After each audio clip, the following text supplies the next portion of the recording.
Então, basicamente, aí, retomando, o modelo de comportamento de compra do consumidor passa...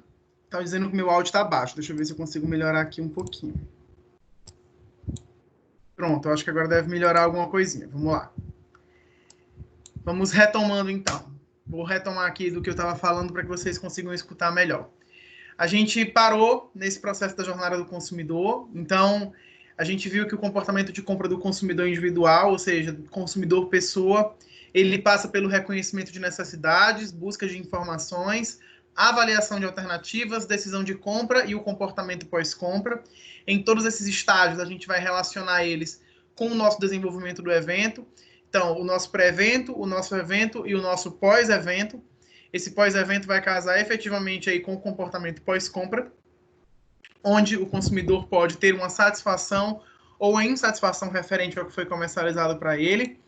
Vimos que os comportamentos de compra mais comuns, as situações de compra mais comuns, são o comportamento de compra complexo, o comportamento de compra em busca de variedade, o comportamento de compra com dissonância reduzida e o comportamento de compra habitual. E que eles vão variar de acordo com o envolvimento que o consumidor tem com a marca e a forma como ele percebe as diferenças entre uma marca e outra. Então, basicamente, esses são os 4 comportamentos de compra para consumidores, pessoas físicas, ok? E fomos aí para o consumidor que é o reflexo desse primeiro consumo, que é o nosso consumidor de compra organizacional. Esse modelo de comportamento de compra organizacional, como a gente viu, ele passa por entradas, processamento e saída. E ele é o que vai definir se a empresa vai ou não contratar o nosso evento, vai ou não aderir à ideia do nosso evento, vai ou não adquirir uma cota de patrocínio. Então, esse modelo de compra organizacional parte da análise do ambiente. Essa análise do ambiente recebe aí os estímulos de marketing e os outros estímulos. Então, há todo um contexto para aquela empresa observar de forma positiva aquela sua proposta, desde a disponibilidade financeira dela, até o alinhamento daquilo com o produto, com o preço, com a promoção que ela tem por definida como estratégia e, óbvio, os valores, como a gente viu, que são muito importantes. Essas entradas elas vão ser processadas, como nós vimos, dentro de um processo de decisão de compra. E esse processo de decisão de compra, como nós podemos avaliar, ele é influenciado não só pelos aspectos organizacionais, mas também pelos aspectos interpessoais e individuais da pessoa que recebeu aquela proposta. Então, o gerente de marketing, o diretor da empresa, ele vai sim ter influências interpessoais ou individuais dentro daquele processo decisório de escolha pela efetivação daquele plano de patrocínio ou não efetivação daquele plano de patrocínio. E, por fim, isso vai gerar uma saída, que são as respostas desse meu comprador organizacional. Ele vai escolher o produto ou serviço, ele vai finalizar aquela compra, ele vai definir as condições de serviço, as formas de pagamento e tudo o que mais tem a ver com esse processo de compra organizacional. O que mais que a gente viu? A gente viu que os estágios do processo de compra organizacional perpassam pela identificação de problemas, descrição geral das necessidades, especificação do produto, busca por fornecedores, solicitação da proposta, seleção do fornecedor, especificação do pedido de rotina e análise do desempenho, que acontece, obviamente, depois da prestação daquele serviço ou depois da entrega do produto da compra organizacional. E a gente parou efetivamente aqui nesses estágios do processo de compra organizacional. Sobre o processo de compra organizacional, pessoal, que é esse processo de escolha da empresa por um produto ou por um serviço, que é justamente o caso da comercialização, né, das cotas de patrocínio, a gente tem 4 tipos de situação de compra organizacional, que são os mais comuns e que são os que normalmente são referenciados pela bibliografia. A gente tem o processo de recompra simples, que é quando o comprador já contratou aquele serviço alguma outra vez e ele repete o pedido rotineiramente sem nenhuma modificação. Acontece, por exemplo, quando uma marca patrocinou um evento durante muitos anos e ela simplesmente está lá novamente patrocinando aquele evento ano após ano ao longo de todas as suas edições. Quando eu tenho recompra modificada, esse comprador ele quer modificar as especificações, os preços, as condições ou os fornecedores do produto. Então, ele quer a participação naquele evento, mas ele quer de uma forma diferente. Ah, não, num ano a Três Corações patrocinou através de um camarote, agora ela quer patrocinar através de uma outra área do evento, ou ela quer patrocinar somente de forma institucional. Isso a gente pode classificar como sendo uma recompra modificada. Quando acontece uma compra nova, o comprador ele vai adquirir um produto ou serviço pela primeira vez. Então, esse tipo de compra vai se equivaler exclusivamente ao fato de novos eventos, ou novas propostas, ou novos patrocinadores. É quando o cara, pela primeira vez, acredita determinado valor naquela marca, naquela ideia ou naquele serviço que está sendo ofertado.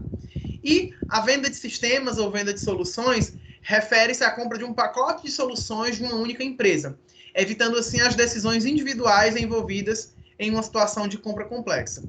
É interessante que a gente veja essa venda em sistemas ou venda de soluções aplicada ao nosso cenário.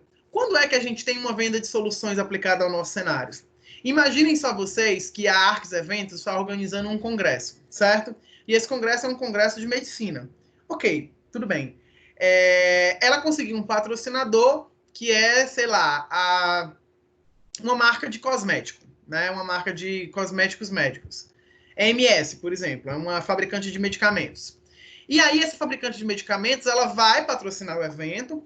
Dentre as cotas que ela preencheu, né? Ela tem nesse evento um stand e ela se pergunta, por exemplo, quais são os custos envolvidos na produção desse stand. E aí, a Arcs, que é a própria organizadora do evento, ela oferece para a empresa o stand para que ela compre, ela oferece para a empresa a mão de obra para trabalhar naquele stand, ela oferece o serviço de personalização através de uma ferramenta de marketing, para que a empresa contrate com a própria Arcs todos os serviços envolvidos naquela cota de patrocínio. Quando isso acontece, a gente está chamando isso de venda de soluções. É quando a empresa que oferece a cota de patrocínio também oferece soluções avançadas para todos os outros produtos e serviços envolvidos naquele processo. Porque não é só a cota de patrocínio. Eu preciso construir o stand, eu preciso pagar o profissional que vai ficar lá, eu preciso organizar a logística, eu preciso, digamos que eu tenha direito a um blimp, eu preciso contratar o blimp. Então, tudo isso vai ser um conjunto de pacotes de soluções que podem ser vendidas, tá certo? Então, essa venda de soluções, que é um tipo de compra organizacional, também pode ser aplicada a esse nosso modelo de comercialização de cotas através dessa perspectiva. Quando a empresa que vende a cota de patrocínio não vende só ela, mas vende também todos os outros serviços envolvidos no processo, ok? Então, os 4 principais tipos de situação de compra organizacional vão ser efetivamente a recompra simples, que é quando o cliente já comprou uma vez e volta a comprar novamente com as mesmas especificações. A recompra modificada, que é normalmente a que mais acontece nos eventos, quase nunca você tem um fornecedor contratando o mesmo tipo de produto ou serviço ao longo do tempo, salvo algumas especificações. Por exemplo, patrocínio da escola ou da escola no Fortal, né? Todos os anos, pelo menos os 3 anos que eu trabalhei de produção no Fortal, eles fizeram a mesma coisa. Eles construíram um camarote, eles têm as bandeiradas que ficam nos trios elétricos e eles têm os personagens que eles colocam nas aberturas de trio. Então, é uma recompra simples, não é uma recompra modificada. A partir do momento que a escola resolveu ter, além de tudo isso, um espaço no camarote Mucuripe, uma ilha de filtro lá na entrada para poder fazer a ativação e promotores espalhados, por exemplo, na Arena VIP, aí eu tenho uma recompra modificada. É o mesmo cliente que pagava aquela cota de patrocínio, só que aí ele está expandindo o portfólio dele e tendo outras ideias do que colocar dentro daquela negociação. Isso, então, é uma recompra modificada. Seria simples se fosse o mesmo do ano anterior e é modificada porque sofreu alguns tipos de adaptações. Então, para que a gente entenda o sentido dos 4 tipos de situação de compra organizacional: a recompra simples, a recompra modificada, a compra nova ou a venda de soluções, que, como eu citei, é o exemplo, por exemplo, de uma grande produtora que fornece tudo o que a pessoa precisa para adquirir uma cota de patrocínio. Ela não só vende a cota, não só comercializa a ideia daquele evento, como ela também levanta o estande para a empresa, leva os promotores, fornece mão de obra, fornece logística. Quando isso acontece, a gente tem aí uma venda de soluções, ok? Vamos em frente. Bom, Você só compra aquilo que você acredita. Então, os eventos estão cada dia mais voltados para mostrar valores, posicionamentos e experiências. Especificamente nessa ordem: valores, posicionamentos e experiências. Ao mapear os patrocinadores para eventos, ou mesmo a captação de novos eventos, é necessário estudar para garantir que os valores da instituição que busca sediar o evento ou da organização da qual se busca um patrocínio para aquele evento estejam devidamente alinhados com os objetivos, valores e o posicionamento daquele evento. Entender de que forma a empresa espera impactar seus clientes é a principal forma de impressionar o tomador de decisão. A combinação, por exemplo, entre a qualidade técnica, excelente planejamento financeiro, engajamento e experiência é o que deve conduzir os esforços na elaboração dos planos de patrocínio. Então, um bom plano de patrocínio tem a qualidade técnica, um bom planejamento financeiro e, acima de tudo, essas perspectivas de engajamento e experiência dos consumidores do meu patrocinador. Além de tudo isso,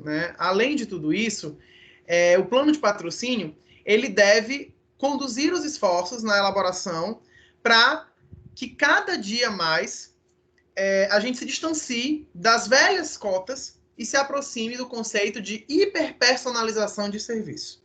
O que é esse conceito de hiperpersonalização de serviço? É quando eu penso uma cota diferente para cada tipo de patrocinador. É quando eu elaboro uma cota que está de acordo com o perfil do meu patrocinador. Normalmente, as pessoas criam um plano de patrocínio, ou antigamente se criava um plano de patrocínio, onde eu tinha cota ouro, prata, bronze, blá, blá, blá. E eu tinha um valor. Eu tinha 50 mil, 30 mil, 20 mil e 10 mil. E aquilo era fixo. E tinha uma listinha de produtos e serviços dentro daquela cota de patrocínio. Então, eram não sei quantos spots de rádio, não sei quantos VTs de televisão, não sei quantos outdoors, menção de palco, balão, ação promocional, blá, blá, blá. Pronto, tudo descrito. As cotas eram, então, engessadas. Só que o que acontece? Cada fornecedor, cada patrocinador tem uma necessidade específica. Imaginem vocês, por exemplo, o Big Brother Brasil. É um programa que é patrocinado por vários fornecedores. Vários distintos, né? Então, por exemplo, alguns fornecedores têm a intenção de passar na propaganda, que tem a chamada do Big Brother. Outros patrocinadores têm a intenção de causar experiência nas pessoas. Então, eles querem uma prova com o nome deles, eles querem uma festa com o nome deles, tudo de acordo com o perfil de cada patrocinador. Então, quando a gente faz um evento, quando a gente elabora um plano de cotas de patrocínio para eventos, a gente precisa entender que a tendência desses planos de patrocínio é uma tendência de hiperpersonalização. Então, todos os serviços que eu vou ofertar têm de ter relação com os objetivos organizacionais, com os valores e também com a experiência que aquela empresa patrocinadora quer enxergar dentro daquele meu evento.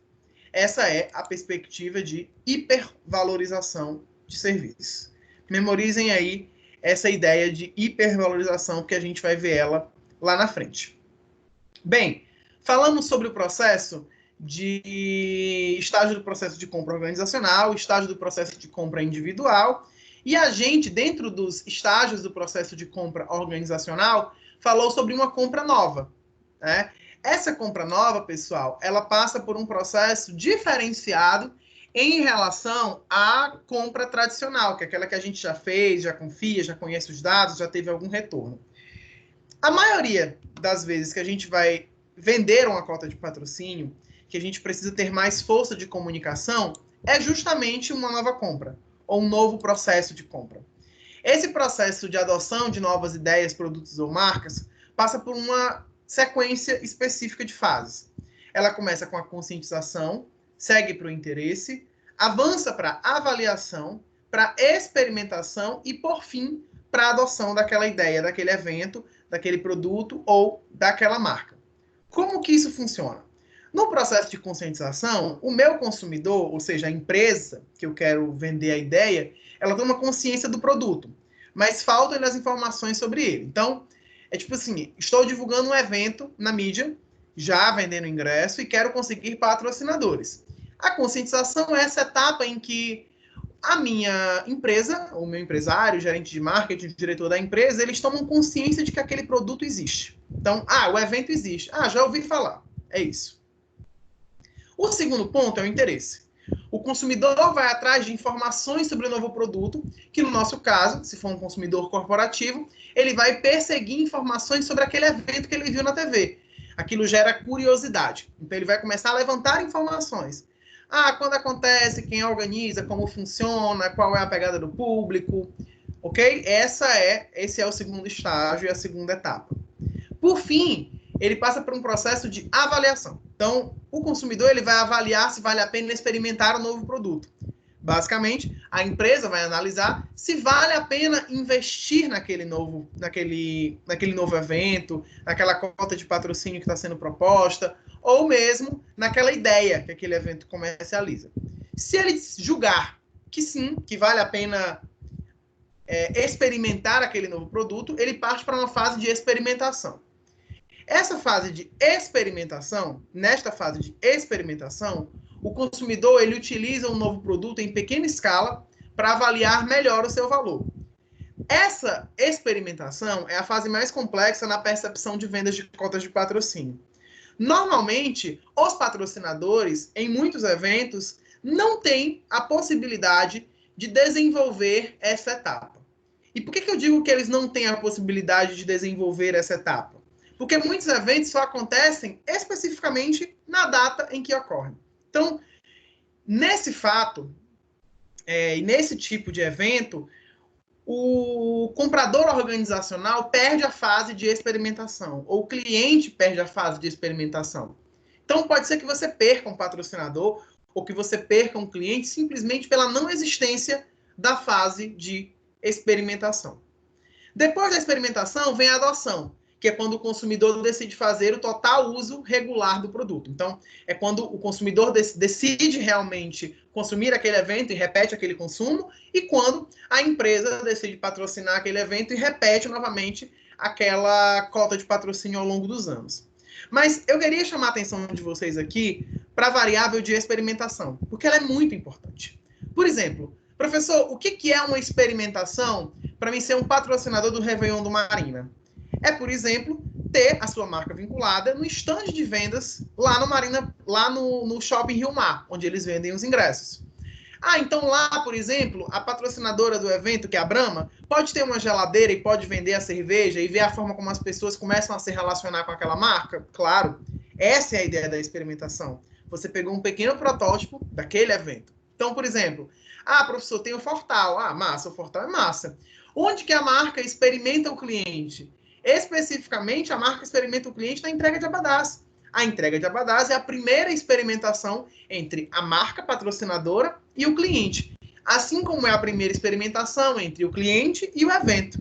Então, a entrega de abadás é uma estratégia de experimentação, não só para o cliente, que vai sentir como funciona aquele evento, como também para a marca, que vai estimular o seu patrocinador a ter um primeiro relacionamento com o cliente. E por ali ele vai saber se vale a pena, ok?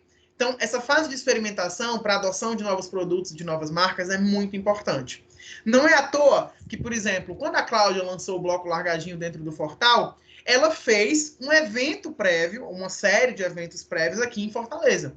Ela fez shows. Ela fez um show lá no centro de eventos, fez um show em outra barraca de praia e fez um show lá em Canoa Quebrada, que é uma outra região de praia. Então, ela fez esses shows por questão das pessoas experimentarem um pouco mais do produto Cláudia, para que essas mesmas pessoas sentissem-se confortáveis de consumir a Cláudia dentro de um bloco de Fortal.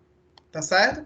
Isso tudo é uma estratégia para adesão ou para adoção de ideias ou para adoção de produtos e marcas. Então, a fase de experimentação também é muito importante. Imagina só, você chegou para vender uma cota de patrocínio para uma empresa, e aí essa empresa disse assim, poxa, mas eu não sei se isso vai dar certo, eu não sei como isso funciona. Se você tiver um argumento na agulha de dizer assim, então vamos fazer o seguinte, você vai investir isso aqui e você vai ter uma experimentação de como funciona o nosso relacionamento do nosso evento com o nosso cliente. E aí você avalia se vale a pena para você. Podem ser definidas muitas estratégias, gente. Por exemplo, eu sou uma empresa de saúde que está patrocinando um congresso nacional para pessoas da área da saúde. E aí, na pré-divulgação desse congresso, As pessoas, durante a pré-inscrição, por exemplo, respondem uma questão que seja sobre a minha marca, ou veem um vídeo sequer sobre a minha marca, e eu posso contar ou contabilizar a quantidade de acessos que o site daquele evento redirecionou para o meu site da empresa, que as pessoas pontuaram como positiva a visualização da minha marca vinculada àquele evento, e antes mesmo do evento, eu posso ter uma breve experimentação do retorno que talvez eu tenha, caso eu, de fato, venha aderir àquela cota de patrocínio de forma definitiva. Então, a variável de experimentação, ela é muito importante e muitas vezes ela precisa, de fato, ser sentida pelo patrocinador para que ele possa escolher estar junto à ideia do seu evento. Da mesma forma, o cliente precisa sentir precisa sentir essa experimentação para que ele opte por estar no seu evento. Então, isso também é muito importante. As empresas e os eventos, ela têm o mesmo objetivo, né? Os eventos querem clientes fiéis, eles querem fidelizar os clientes através da experiência, e as empresas, igualmente, querem fidelizar os clientes através da experiência. Então, basicamente, todos os eventos, todas as empresas que se engajam em um processo como esse, elas têm um objetivo comum. Elas querem evoluir potenciais clientes com perfil a serem clientes fiéis, porque só assim elas vão ter uma alta rentabilidade. Então, quando você começa o período de prospecção de um novo evento, ou quando você fala, por exemplo, para um patrocinador que o seu evento vai ter o público X ou Y, naquele momento eles são potenciais clientes. Na primeira compra, ou seja, na primeira experiência dele com o evento, ele já vai ter um primeiro gatilho. Se ele voltar naquele evento novamente, se a experiência dele for positiva, ele vai ter uma compra repetida com a sua marca. Depois disso, a tendência é que ele evolua para compras exclusivas, clientes engajados que falam bem da sua marca e, por fim, clientes fiéis. Então, as empresas de eventos, os eventos e as empresas patrocinadoras têm o mesmo objetivo. Eles querem transformar potenciais clientes com perfil em clientes fiéis. Seja eles através da fidelização à marca, ou seja esses através da fidelização ao evento em si, ou a forma como eles participam. O que a gente pode levar de aprendizado dessa necessidade que as empresas têm, que é a mesma necessidade que os eventos têm em fidelizar cliente? Que tem algumas variáveis, por exemplo, de marketing, que a gente tem que levar em consideração na hora de elaborar a proposta do evento. Dentre essas variáveis, a gente tem aí os 3 Es dos eventos e os 5 Ps dos eventos, que vocês já devem ter visto numa disciplina de marketing, ou vão ver com a professora Karine Façanha agora durante esse módulo, mas que não custa nada a gente passar por eles e entender um pouquinho. Os 3 Es dos eventos, pessoal, se baseiam em entretenimento, excitação e empreendedorismo. Professor, por que você está falando isso? Porque entretenimento é tudo que é atraente ou suficiente para convencer as pessoas a saírem de casa. Então, se o meu evento tem a pegada de entretenimento e aquilo é bem projetado, e eu faço com que a marca do meu fornecedor, a marca do meu patrocinador, também se envolva dentro dessa estratégia de entretenimento, o meu patrocinador será lembrado e o meu evento será lembrado. A excitação ajuda a tornar o evento memorável. Pode ser uma banda fantástica, uma mágica, um tributo a um líder, pode ser uma estratégia de trade marketing, qualquer que seja ela. Essa excitação é a capacidade que nós temos de transformar as marcas dos patrocinadores em experiências dentro dos eventos. Como, por exemplo, a tirolesa da Heineken no Rock in Rio, como, por exemplo, um espaço de relaxamento de alguma outra marca, como a Natura, dentro de um evento de grandes shows. Isso tudo são excitações de marca. São coisas que servem para tornar o evento memorável. As preocupações com os 3 Es não são só em relação ao evento em si, mas em relação ao posicionamento da marca dos patrocinadores dentro daquele evento. E, por fim, a variável é do empreendedorismo, que é a prontidão para assumir riscos e tentar algo novo associado à energia e à iniciativa. Então, quanto mais desafiadores, quanto mais novos, quanto mais tecnológicos e quanto mais atuais forem as ações desenvolvidas, melhor será o retorno para aquele seu patrocinador. Tem o bombom serenata. Não, de dois. É dois. Tem o limão e tem abacate. Vai ser uma experiência importante lá para os seus fornecedores, certo? Então, por exemplo, uma coisa super legal de empreendedorismo, né, nos eventos em específico, nas ações de patrocinadores, a gente pode ver e acompanhar de forma muito tranquila dentro de algumas estratégias específicas. Exemplo delas, não sei se vocês viram, mas a Devassa no ano atrasado, foi 2017, não, 2018. Ela levou um container gigantesco que ficava pendurado a uma altura X para que os artistas que cantavam durante um evento ficassem presos nesse container, fizessem entrevista dentro desse lounge da Devassa a metros e metros de altura, e aí depois esse container descia até ficar rente ao trio elétrico e eles baixavam direto no trio elétrico. Então, essa ideia de como mostrar a marca para o cliente é completamente distinta de outras. E alguns clientes podiam subir nesse container também, ficar pendurados lá em cima, nesse lounge da Devassa. Enfim, foi uma experiência diferente. Experiências fazem com que as pessoas compartilhem, comentem, memorizem, porque aquilo tudo vai se tornando algo único, memorável. Então, os 3 E's de evento, que vocês devem ver com a professora Karine Façanha mais a fundo, são esses: entretenimento, estação e empreendedorismo. E os P's, que são P's do marketing, na verdade, são os 5 P's no evento. A gente fala sempre lá em relação à organização dos eventos, né? Em produto, em preço, em distribuição, em relações públicas, e falamos especificamente relacionado à nossa área de captação de patrocínio em posicionamento. Então, posicionamento vai ser a variável dos P's que nós vamos mais trabalhar em relação à captação de patrocínios. A forma como o meu evento se porta, a forma como ele se posiciona, a forma como eu sou contra ou a favor de determinadas causas, a forma como a minha ideia do evento está perante o mercado é o que vai permitir um posicionamento. E esse posicionamento deve estar alinhado com o posicionamento de mercado, com o posicionamento estratégico dos meus patrocinadores. Então, de todas as variáveis de P que a gente melhor pode relacionar com a parte de captação de recursos financeiros para eventos ou captação de patrocínio para eventos, o principal P que a gente deve levar em consideração é esse P de posicionamento. Todas essas coisas, pessoal, têm um único objetivo: criar valor para as marcas e entregar esse valor para os clientes. O cliente tem que perceber nos eventos uma criação de valor agregado às marcas. Essa criação de valor agregado às marcas, ela é muito importante para a compreensão do cliente em relação à forma como a marca se posiciona no mercado. Se uma marca investe dentro de um evento, é porque ela quer se sobressair às demais marcas existentes no mercado.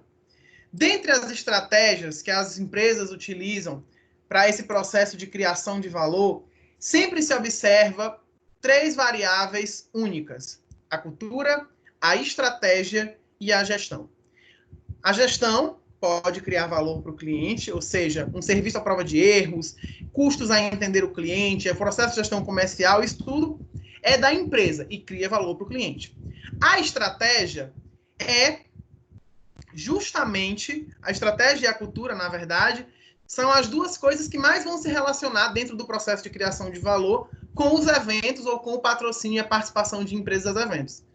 Cultura tem a ver com a forma como a empresa trata os clientes, a forma como ela lida com os clientes, a forma como ela vê a sua lucratividade. Então, essa cultura organizacional pode sim ser expressa através de uma proximidade com o meu cliente final.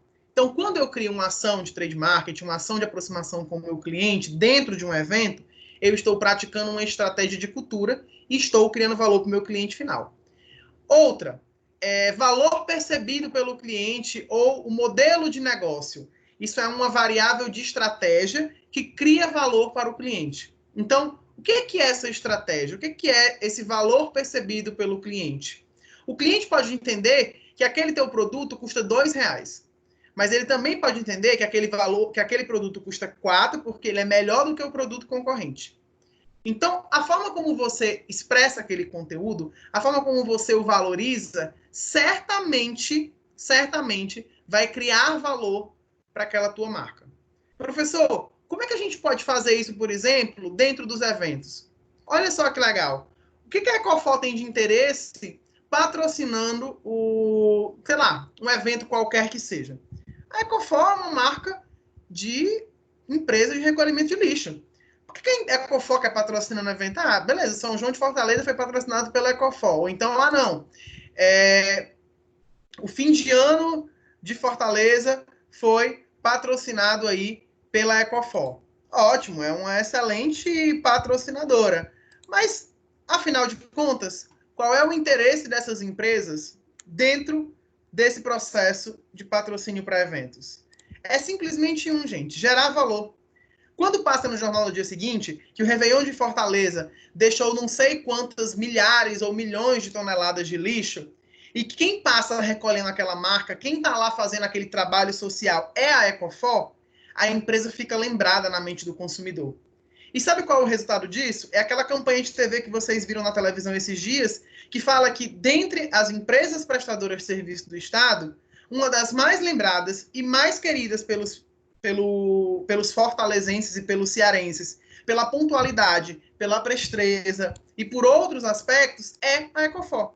Ela é a mais lembrada de todas. Não só porque ela é a única, mas porque as pessoas associam ela a diversas ações na área de limpeza. E não somente pelo caminhão de lixo que passa na porta delas toda semana. Então, é aí que a gente se pergunta, por exemplo, quais são as estratégias para criar valor. Ela não precisava patrocinar aquele evento. Muito pelo contrário. Longe dela patrocinar aquele evento. Mas aquela estratégia de patrocínio do evento, que é justamente recolhendo aquele lixo, fazendo aquele trabalho social, empregando as pessoas, fazendo tudo aquilo que faz parte do contexto, é o que vai diferenciar a forma como os clientes dela a percebem no mercado. Então, aquele patrocínio, aquele evento específico, vai criar valor para a marca. Não só pelo retorno financeiro da divulgação da logomarca, mas principalmente pela mídia espontânea que se cria no dia seguinte. Então, para que a gente possa entender que esse processo de geração ou de criação de valor, ele vai sim muito além do que o que muitas vezes a gente consegue perceber, porque ele está repleto de continuidade e repleto de consequências. O que mais que a gente pode falar sobre esse processo de criação de valor? Basicamente, o processo de criação de valor é o processo de ser percebido de forma diferente. Se eu sou percebido de forma diferente, eu automaticamente consigo ter um melhor posicionamento no mercado. Consigo ser melhor percebido pelos meus fornecedores e patrocinadores. E muitas vezes, pessoal, o processo de criação de valor da marca do evento surge antes do processo de criação de valor do patrocinador. Por que eu estou dizendo isso para vocês? Porque muitas vezes o evento ele se consolida, o evento ele se autodivulga a ponto de ele se tornar do interesse dos patrocinadores. Não é o evento que vai atrás dos patrocinadores, mas os patrocinadores que vão atrás do evento. Eu vou usar agora um exemplo com vocês e eu queria que vocês tivessem bastante atenção aqui comigo agora. Tem um vídeo que eu vou compartilhar com vocês aqui e esse vídeo ele tem um contexto para estar presente, obviamente, nessa nossa aula de hoje, certo? Esse exemplo que eu vou dar para vocês é de um evento que ele simplesmente não vai atrás dos patrocinadores. O que eles fizeram? Esse evento ele é tão conceitual, ele tem tanto valor agregado ao evento, que simplesmente eles criaram a ideia de que só vão poder ser patrocinadores aqueles que o fator X, que é esse evento em questão, analisar como sendo algo que tem a ver com o movimento, com a pegada e com a ideia de valor do próprio evento. Olha que loucura isso. Não é eles que vão atrás dos patrocinadores. Os patrocinadores vão atrás deles. Eles fazem um filtro e analisam quais patrocinadores têm proximidade para gerar valor e agregar valor à marca do evento. É um processo completamente inverso. Para você chegar nesse nível, você precisa trabalhar muito bem todas as estratégias comerciais, de marketing, de relacionamento do evento. E aí tem um vídeo no YouTube que é desse evento em específico, que é o Fator X. Não sei se vocês já escutaram falar dele em algum momento, mas eu queria que vocês tivessem muita atenção para esse vídeo, principalmente porque em seguida eu quero que vocês me comentem qual é a percepção de valor que vocês têm desse vídeo, tá certo? Então, as marcas não patrocinam mais eventos. Tá errado aí escrito marcar, mas as marcas não patrocinam mais eventos. Elas patrocinam experiências que estejam alinhadas com o seu público-alvo, com a sua missão, com os seus valores organizacionais e com o seu posicionamento de mercado. Por favor, me confirmem aqui pelo chat que vocês estão me escutando bem, porque eu vou soltar o videozinho e eu queria que vocês tivessem um pouquinho de atenção em relação a ele, tá certo? Eu vou configurar aqui para poder aparecer para vocês.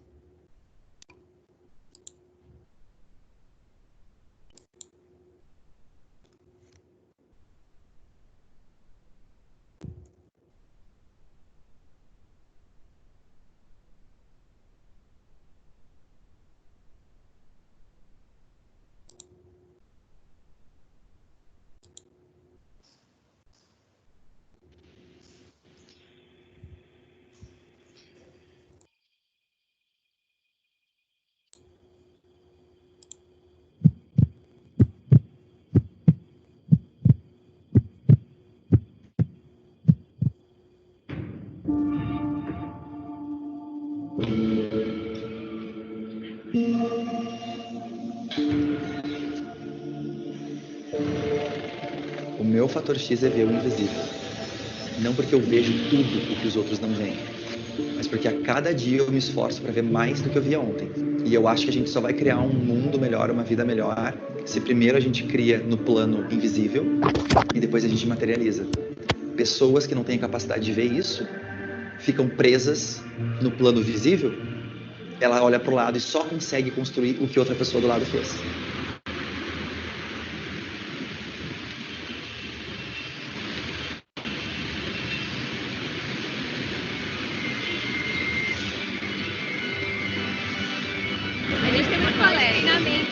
Motivar, é padaria.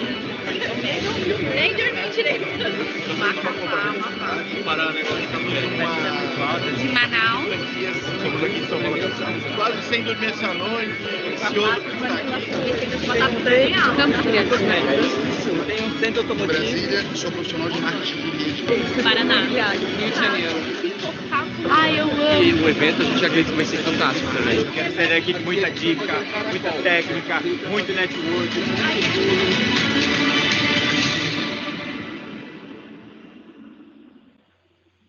O que eu sei é que eu e o Pedro temos uma visão e uma missão. E é uma visão justa. É uma missão justa. E estamos aqui para ajudar estes empreendedores.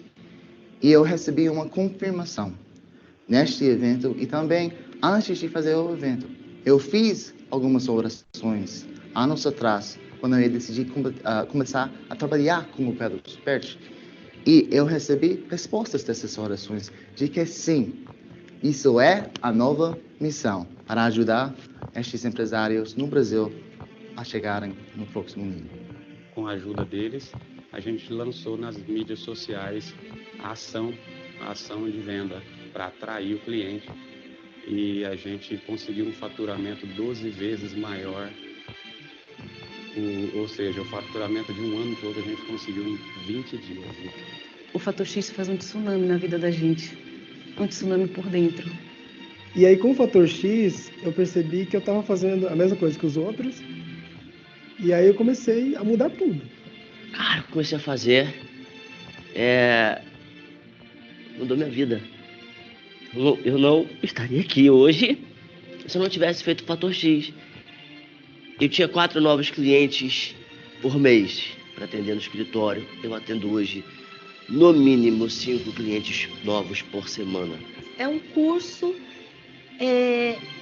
que esclarece, que abre uma janela e você vai trilhando. É tipo como se segurasse na tua mão e falasse assim: vem cá, que é por aqui que você tem que vir. Nossa, minha adrenalina foi a 1000. E eu amei a experiência. Não tinha jeito melhor de começar. Mesmo com expectativas altas, esses caras conseguem superar, né, as expectativas.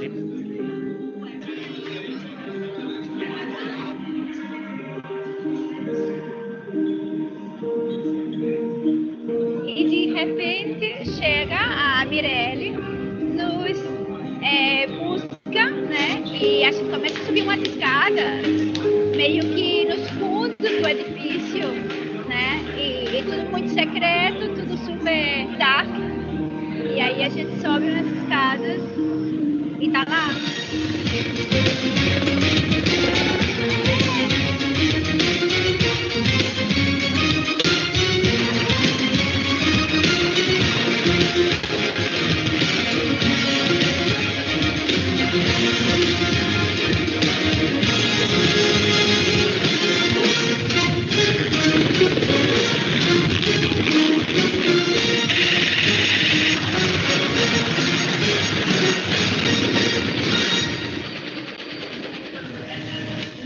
O mais massa é que essa imersão que ele fez do Black um dia antes do Fator X, ele não disse exatamente o que ia rolar. Ele fez em segredo, que a galera teve a oportunidade, eu não tenho direito de dividir o que rolou naquela sala, mas a galera teve a oportunidade de crescer e se olhar, e olhar para o seu negócio de uma forma diferenciada, que não estava pronta, não estava presente para aquilo antes. Mas eu não estou falando da minha experiência só, eu estou falando do que eu percebi no olhar dos outros empresários que estavam naquela sala. Pedro, obrigado pela oportunidade e estou muito feliz de estar aqui mais uma vez no Fator X, cara. Eu me senti muito impactado por tudo que o Pedro disse e saio daqui com uma missão de surpreender cada vez mais também os meus clientes, os clientes da Guardian.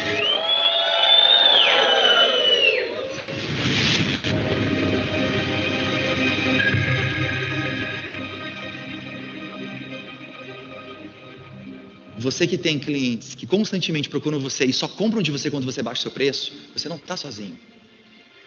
Que você que tem problemas com funcionários que aprendem o que você faz e depois saem para montar o próprio negócio deles, você não está sozinho.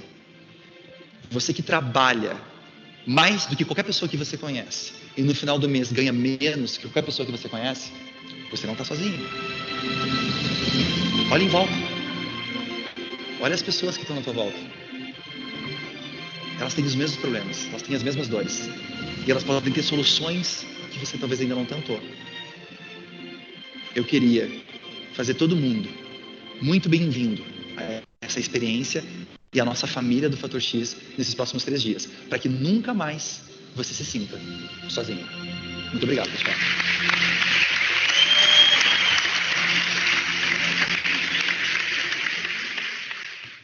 Mas o ser humano é capaz de transformar a sua realidade presente não determina a sua realidade futura.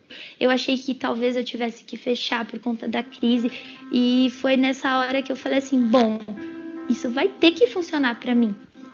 E funcionou. E foi o ano que eu mais cresci, foram 75% a mais de negociações e vendas, né? Usando alguns dos fatores que eu aprendi com o Pedro. E isso transformou a minha vida em vários aspectos. E nesse um ano, nesses 364 dias, hoje fazem 4 meses e meio que a loja está aberta, a gente teve um aumento de 3.000%. Desde quando eu comecei a assistir os vídeos e implantei a diferenciação do meu negócio. Nós sabemos que o crescimento de um negócio é proporcional ao desenvolvimento e ao crescimento do dono do negócio. O principal desafio do gestor, manter-se motivado, porque o próprio gestor está começando a ficar cansado de ter que carregar tanta coisa, tomar tanta decisão, e a minha venda começa a cair, isso mexe não só com o meu bolso, mas com a minha autoestima também. Enquanto o Fator X apareceu na minha vida, eu já estava quase desistindo da minha vida. Eu estava me sentindo derrotado. Um dia, eu estava conseguindo ter as contas em dia. As pessoas de sucesso também têm medo, mas eles não deixam que o medo paralise o seu ímpeto, a sua vontade de crescer, de vencer, de expandir. Porque os loucos que fazem milhões, os normais não. Mas como eles mesmos dizem, né? Só os loucos constroem, só os loucos fazem. Então você meio que encontra pessoas que acreditam no que você faz e com o método de ensino deles, você descobre que é possível você chegar aonde você quer. Você, solta o som, DJ! Porque só tem um jeito de mudar suas ações, mudando, transformando a sua mente. Quando a sua mente se transforma, você pensa em coisas que te geram produtividade. E você experimenta sentimentos que te fazem agir, fazem você utilizar o máximo do seu potencial. Vale a pena você adquirir o conhecimento que te torne uma pessoa especial. E todos vocês podem ser os gênios dos seus mercados. E as histórias podem ajudar vocês nesta questão. Quando você tem clareza por que você nasceu e por que você está aqui nessa terra, qual é a diferença que você vai fazer no mundo, você tem a capacidade e a chance de criar um negócio, um business, uma empresa para realizar essa missão. Que a gente tem a chance de mudar a história da nossa vida e da vida das pessoas que nós amamos. Que é a maneira que a gente aconselha todo mundo a pagar o preço para aprender a fazer. Que é se diferenciando. É você sendo único. É você sendo original. E quando você faz isso, você torna as outras opções irrelevantes. Eu não acreditei. Porque em 7 anos eu consegui vender algo que me realizou. Com esse marketing de diferenciação, e assim, meu negócio está crescendo, minha expectativa é esse ano de abrir mais uma loja. Com o Fator X eu passei a entender mais a questão de agregar um valor ao meu trabalho, né? E até me valorizar mais, entender assim, poxa, olha o que eu estou fazendo aqui. Mas por causa dos vídeos, e principalmente do insight, prisma de diferenciação, de enxergar um produto que não é só álcool gel, mais publicidade, isso mudou o rumo das minhas vendas. Né? E por causa disso eu consegui cobrar 3 vezes mais e sair de uma categoria commodity, álcool gel, para uma categoria acima, diferente. Gente, basicamente, para que vocês entendam,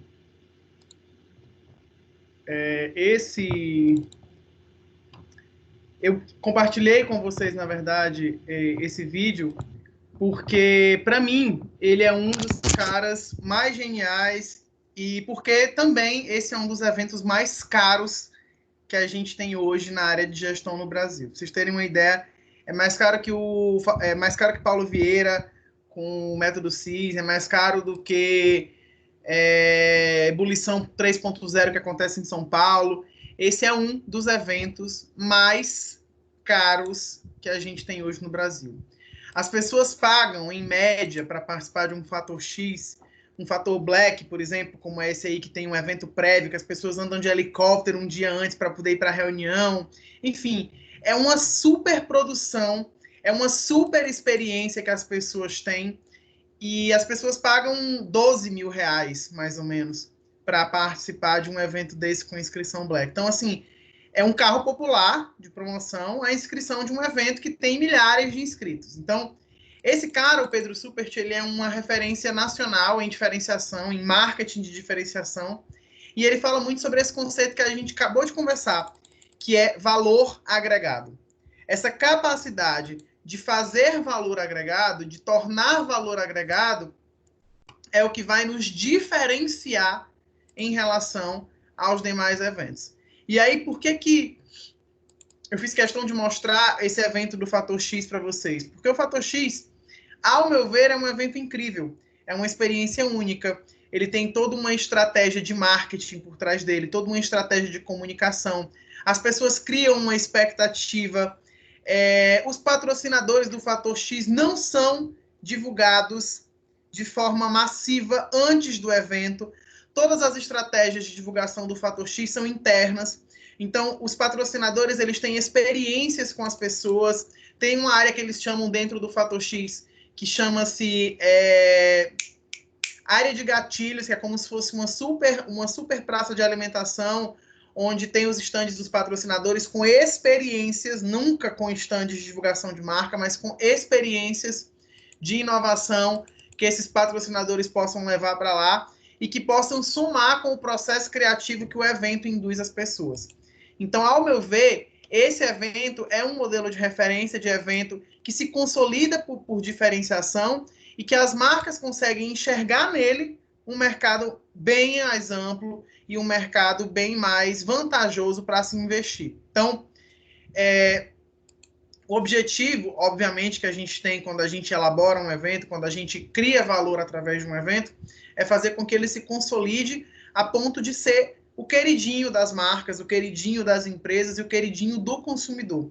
Esse é o nosso objetivo com os eventos. Fazer com que as marcas briguem para estar nele. Mas para que você tenha, além de patrocinadores, que você tenha parceiros dentro do seu evento ao longo do tempo, você precisa sim, durante todo o processo de elaboração, durante todo o processo de desenvolvimento, durante todo o processo de captação de patrocinadores, você alinhar esses detalhes, você saber de que forma aquilo pode contribuir para o seu evento. E uma coisa muito importante, que é bem mencionada pelo Pedro, pessoal, é que, por exemplo, não é só o patrocinador que deve ter interesse no seu evento. O seu evento tem que ter interesse no patrocinador. Se você agrega ao seu evento uma marca qualquer que não tem similaridade nenhuma com o seu evento, ou uma marca que está desgastada no mercado, aquilo automaticamente vai respingar na percepção do seu evento. Não só pelos clientes, mas também pelos demais patrocinadores. Ok? Então, a gente tem que ter muito cuidado com esse processo de entrega de valor das marcas através dos eventos.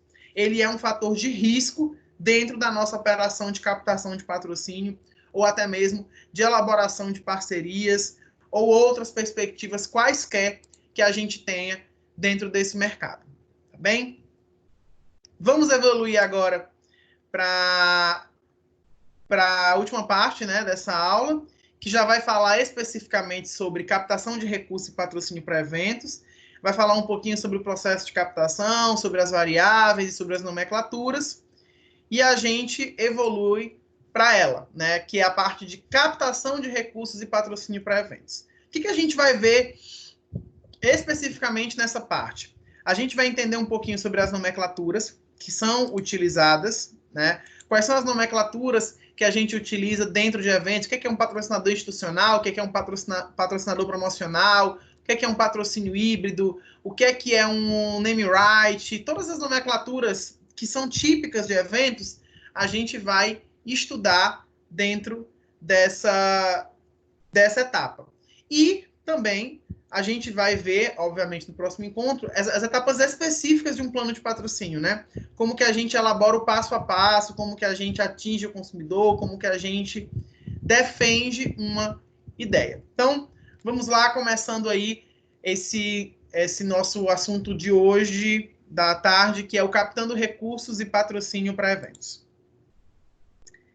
A gente parte, obviamente, como sempre, de algumas perguntas chaves, né? Que vão conduzir o nosso pensamento e também os nossos estudos. Por exemplo, como é que funciona a Lei Rouanet, né? O que são direitos de nomenclatura, como é a lógica por trás de um patrocínio híbrido, o que é um patrocínio híbrido. A real é que não importa se seu evento é um congresso para dermatologistas ou um festival internacional de cinema. Se você pretende tornar esse evento realidade, você precisa ser um captador de recursos e você precisa adquirir segurança para fazer esse processo de captação de recursos. E o principal primeiro passo é conhecer os termos do mercado. O universo visto pelos patrocinadores, ele é cheio de oportunidades. E a sua deve sempre ser a mais atraente. Então, o seu desafio é sempre ter a melhor solução para o patrocinador, para que ele escolha o seu projeto ao invés de outros tantos. Como a gente viu lá no começo da aula, o nosso mercado ele é bastante saturado. A gente faz eventos muito parecidos, não porque a gente quer, mas pela nossa limitação técnica ou a limitação de estrutura. Então, a gente faz sempre uma tipologia muito similar de eventos. Ah, são congressos. Ok, o Ceará cedia congressos. Não, são feiras. O Ceará cedia esse padrão de feiras. Ah, o Ceará cedia esse padrão de evento. Então, são sempre padrões de eventos similares. E aí, finda que os nossos patrocinadores, eles ficam saturados, porque são vários congressos. E aí eu tenho, onde eu vou investir? O congresso A, o congresso B, o congresso C ou o congresso D? Então, a minha solução, a minha oportunidade, ela tem que ser sempre a mais atraente para aquele patrocinador.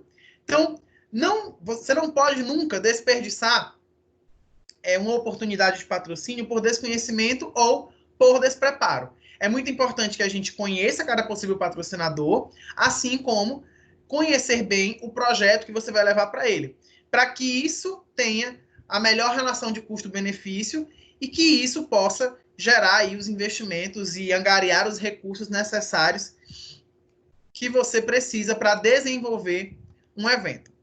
Para elaborar uma proposta de patrocínio irresistível para a empresa e para a pessoa que vai recebê-la na empresa, é preciso estar atento ao tipo de argumentação que você vai utilizar.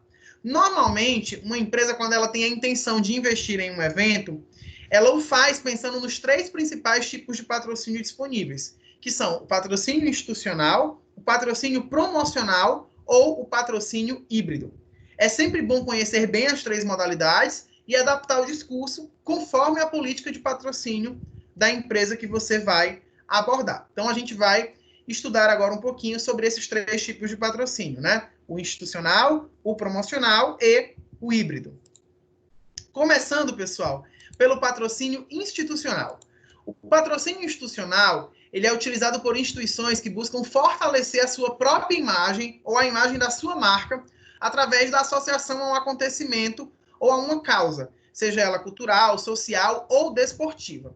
A visibilidade, neste caso, vem através do seu posicionamento. Então, o que é um patrocínio institucional? Um patrocínio institucional é quando uma marca se posiciona através de uma causa, seja ela cultural, social ou desportiva, ou até mesmo uma causa religiosa. Um exemplo prático disso é, por exemplo, a Petrobras, por ser uma empresa do ramo de petróleo e objeto de vários debates polêmicos, há muitos anos se fortaleceu como patrocinadora ou mantenedora de muitos eventos, grupos e aparelhos culturais, melhorando a sua imagem perante a sociedade como uma empresa preocupada com a cultura do país. Da mesma forma, uma empresa interessada em fomentar os assuntos em pauta e seus congressos e seminários, por ser uma patrocinadora da ocasião. Então, basicamente, o que ele está dizendo aqui é que a Petrobras se envolveu em vários escândalos. E a forma que a Petrobras ela encontrou de se reaproximar da população, de tornar-se uma marca confiável novamente, foi justamente investindo aí em patrocínios culturais, em programas culturais, em programas de educação e várias outras iniciativas sociais. Quando a Petrobras ela patrocina o seu recurso, iniciativas como essas, as pessoas tendem a fortalecer a percepção de que a imagem da Petrobras está associada a causas culturais, sociais e desportivas. E, automaticamente, essa patrocinadora dessas causas fica mais fortalecida. Exemplos de patrocinadores institucionais, por exemplo. Quando a gente tem causas como Criança Esperança, causas como Teleton, causa como, sei lá, outras tantas causas que não trazem diretamente aí um valor de venda de materiais ou de produtos para as empresas, a gente tem patrocínios institucionais. O patrocínio institucional, basicamente, ele é caracterizado especificamente por essa perspectiva, que é a de que as empresas patrocinam para fortalecer a sua marca e não necessariamente para ter mais venda, para ter mais cliente ou coisas do tipo, tá certo? Então, os patrocínios institucionais são sempre utilizados por instituições que buscam fortalecer a própria imagem da sua marca, associando aí ela a uma causa cultural, social ou mesmo desportiva. Sobre o patrocínio promocional. O patrocínio promocional, ele é utilizado por instituições que vão desejar, através de eventos, promover seus produtos ou seus serviços, a fim de obter ganhos comerciais. Mais importante do que gerar visibilidade, a ideia do patrocínio promocional, portanto, é alcançar vendas. Exemplos próximos de patrocínio promocional, professor. A escola patrocinando o Fortal, é um patrocínio promocional. ela é a única cerveja vendida lá dentro e ela vai lucrar um bom dinheiro com aquilo. Mesma forma, a Água Serra Grande patrocinando o Hallelujah. Mesma coisa, ela é a única água vendida lá dentro e ela vai lucrar um dinheiro em cima daquilo. São patrocínios promocionais, onde o objetivo principal é alavancar vendas. Aqui no slide vem trazendo o exemplo da Volkswagen, né? Como há várias formas desse patrocínio acontecer, a Volkswagen em 2013, por exemplo, criou uma edição especial do modelo Fox, o Fox Rock in Rio. O objetivo, ao se associar com um dos maiores festivais de música da atualidade, foi justamente utilizar a fama do festival para aumentar a quantidade de vendas do carro. Então, os consumidores fiéis daquele festival virariam consumidores fiéis do meu Volkswagen Fox Rock in Rio, devido à similaridade das nomenclaturas e ao fato de ser uma edição única e especial. Então, o sucesso parece ter rendido bastante resultados, pois a própria Volkswagen reeditou essa série do Rock in Rio de 2013 em uma nova versão em 2014. Então, é uma ação promocional que visa alavancar o número de vendas. Certinho? Então, patrocínio institucional, patrocínio promocional e, adiante deles, o patrocínio híbrido. Professor, como é que a gente pode definir o patrocínio híbrido? O patrocínio híbrido, na verdade, também conhecido como patrocínio misto, já que ele mistura características dos dois tipos anteriores, ele vai tanto ser para fortalecimento de marca, quanto ele vai ser para alavancar as vendas. Nessa modalidade, o patrocinador terá como meta a visibilidade através do seu posicionamento e o ganho financeiro através do aumento de vendas. Vamos entender um pouquinho como é que isso pode acontecer. A Coca-Cola, por exemplo, foi patrocinadora oficial da Copa do Mundo em 2014. No Brasil, criou um brinde colecionável, chaveiros de garrafa, com desenhos das bandeiras estilizadas das diversas seleções que participavam da Copa. Assim, ela busca um aumento de vendas, principalmente entre crianças e jovens que vão comprar aquelas edições comemorativas daquela garrafinha. Para os mais velhos, a estratégia muda. A empresa criou a campanha A Copa é de Todos, fortalecendo os ideais de globalização e unificação, que é uma estratégia de fortalecimento de marca perante as pessoas mais velhas. E também ganhou pontos entre mais velhos ao promover o esporte. Então, vamos lá. Nessa ideia de patrocínio híbrido da Coca-Cola para a Copa do Mundo, ela teve as duas vertentes. Ela pôde utilizar um produto com a marca da Copa, que foi um produto colecionável, que foi feito para um público de jovens e crianças e alguns adultos que gostam de colecionar garrafas. E também houve uma campanha chamada Copa de Todos, que fortaleceu a ideia de acessibilidade de todas as pessoas através do esporte. E aí ela ganhou pontos através de fortalecer a marca dela, né? Através de institucionalmente ser fortalecida com as pessoas mais velhas e que consideravam a promoção do esporte como um fator muito importante. Então, o patrocínio institucional, ele destina-se especificamente a fortalecimento de marca. O patrocínio promocional visa prioritariamente os lucros. E o patrocínio híbrido é uma combinação entre essas duas estratégias. Aí eu coloquei para vocês, pessoal, uma dica simples, que vai estar lá no manualzinho que eu baixei, que eu vou encaminhar para vocês também como material dessa disciplina. Ela fala sobre política de patrocínio e diz o seguinte: uma das coisas mais importantes para um bom captador de recursos é se preparar antes de abordar um possível patrocinador. A melhor maneira de se preparar é ler de cabo a rabo, óbvio, entre aspas, a política de patrocínio da empresa em questão. Ela nada mais é do que a diretriz usada para decidir quais projetos serão apoiados ou não. Desta maneira, você pode ajustar seu argumento e projeto de acordo com o tipo de iniciativa apoiada pela empresa, ou se quer abordar aquela empresa. Caso perceber que não há semelhança alguma entre o seu projeto, o seu evento e a política de patrocínio da empresa, você não deve ir até a empresa.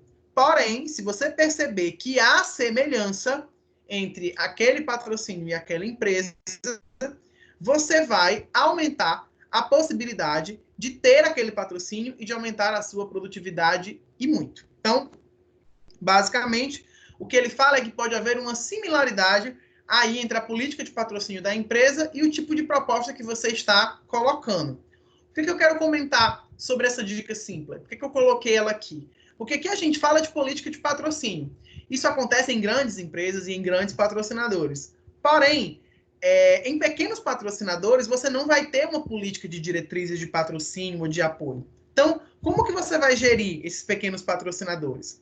Normalmente, quando você conversa e fala sobre pequenos patrocinadores, você está se referindo a uma pessoa específica que faz o processo de tomada de decisão. Pode ser um gerente de marketing, pode ser o dono da empresa, pode ser um diretor da empresa. Podem haver muitas perspectivas para entender quem vai definir se aquele projeto vai ser ou não apoiado com aquele recurso. Nesses casos em específico, você deve entender qual é o posicionamento da pessoa que analisa a proposta. E aí você vai, obviamente, direcionar o tipo de projeto de patrocínio que é mais adequado. Se é um patrocínio institucional, se é um patrocínio promocional, ou se é um patrocínio híbrido, onde o cara vai ter aí o posicionamento da marca somado a um ganho financeiro por meio de aumento de vendas. Tá certo? Então, apenas reforçando, a gente tem 3 tipos de classificação de patrocínio: patrocínio institucional, patrocínio promocional e patrocínio híbrido. Todos eles vão se basear em fortalecimento de marca, em ganhos financeiros ou, no caso do híbrido, nas duas vertentes. E quanto mais alinhado for o tipo de patrocínio oferecido para a empresa com a estratégia que a empresa já tem pré-definida para apoiar os eventos, automaticamente o seu evento vai estar mais próximo de conseguir aquele recurso. Okay? Vamos agora ao mini dicionário de captação de recursos, né? São algumas nomenclaturas, alguns termos que a gente vai ver, que a gente vai estudar e que tem a ver com essa perspectiva de captação de patrocínio. O primeiro deles é o que nós chamamos de direito à nomenclatura, ou name rights. O que são os direitos à nomenclatura ou name rights? Vamos por definição. Name rights, pessoal, ou direito à nomenclatura, é quando uma empresa ela vai adquirir o direito de colocar como nome do seu evento ou estabelecimento o nome da empresa patrocinadora. Normalmente, quando isso acontece, o valor pago pela empresa patrocinadora ele é bastante alto. Então, o nome do evento vai ser, ou o nome do local, obviamente, vai ser o nome da empresa patrocinadora, ou vai anteceder a empresa patrocinadora. É comum, principalmente, quando as instituições assumem os custos ou a administração de estabelecimentos comerciais. Exemplos, Teatro Net Rio, o Credit Card Hall, né? Ou quando elas tornam-se patrocinadoras únicas ou majoritárias de um evento, tal como Copa Santander Libertadores, já aconteceu, Caixa Stock Car, quando a Caixa assumiu aí toda a parte de patrocínio da Stock Car, e até o já citado Fox Rock in Rio, né? Quando a Fox comprou o direito de name rights, ou seja, o direito de nomenclatura do Rock in Rio, para somar a um veículo especial seu, que era uma edição. Nesse caso de name rights, de uso de nomenclatura, os dois lados, eles se beneficiam. O patrocinador se beneficia e o evento se beneficia. O que é muito importante nesse processo de name rights? A gente precisa entender bem o posicionamento, a essência, os valores e, acima de tudo, a estabilidade que tem o evento e a estabilidade que tem a empresa. Imaginem só vocês um evento patrocinado pelo Madeiro, né? Pelo Madeiro. O dono do Madeiro tinha falado um monte de coisa legal, que nunca ia demitir funcionário, tarará, e agora, depois dessa crise, ele foi alvo de várias polêmicas, principalmente no que diz respeito a distrato com pessoas e a comentários ridículos que ele fez nas redes sociais. Se eu tivesse um evento patrocinado com o nome do Madeiro, tipo Madeiro Festival Gastronômico de Gramado, sei lá, automaticamente a marca desse evento seria impactada diretamente pela negatividade da marca do patrocinador, que era o Madeiro. E o cliente poderia criar, obviamente, algum tipo de aversão àquela marca, àquele produto ou àquele serviço. Então, quando a gente fala de name rights, quando a gente fala de direito à nomenclatura, tudo tem que ser muito bem elaborado e tudo tem que ser muito bem pensado. Os dois lados se beneficiam. Ótimo. A empresa patrocinadora ganha visibilidade para a marca, com participação nos lucros e associação positiva de seu nome frente ao público-alvo. E o local ou o evento que recebe esse tipo de patrocínio recebe não só o dinheiro, mas também a associação com uma marca já conhecida e apreciada pelas pessoas. Por isso que é importante a gente sempre ter a certeza de que essa associação está sendo feita de forma correta, ok? Esse tipo de patrocínio, ele é muito comum no universo do esporte e principalmente nos espaços culturais. Aí eu trago um exemplo, né, desse tipo de patrocínio para vocês, que é o estádio Emirates. O name rights são práticas comuns lá nos Estados Unidos e na Europa. Entre os casos mais emblemáticos que a gente vê nessas localidades, a gente tem aí o Emirates Stadium, né? Esse estádio do Arsenal, que foi construído após a demolição de um dos campos mais tradicionais de Londres, o antigo Highbury, ele tem um contrato de nada menos do que 500 milhões junto à companhia aérea Emirates, que leva o nome do estádio. Contudo, apesar do novo nome desse grande estádio, ainda há torcedores que preferem chamá-lo de Ashburton Grove, nome do bairro onde ele está localizado. Então, nesse exemplo específico, a gente tem um name rights de patrocínio, onde a Emirates, que é uma empresa aérea, ela investiu um valor assustadoramente grande de 500 milhões para reformar e entregar um estádio, né? E ela leva o nome da companhia aérea na nomenclatura que define o estádio. Então, basicamente, o estádio chama-se Estádio Emirates por conta do seu patrocinador.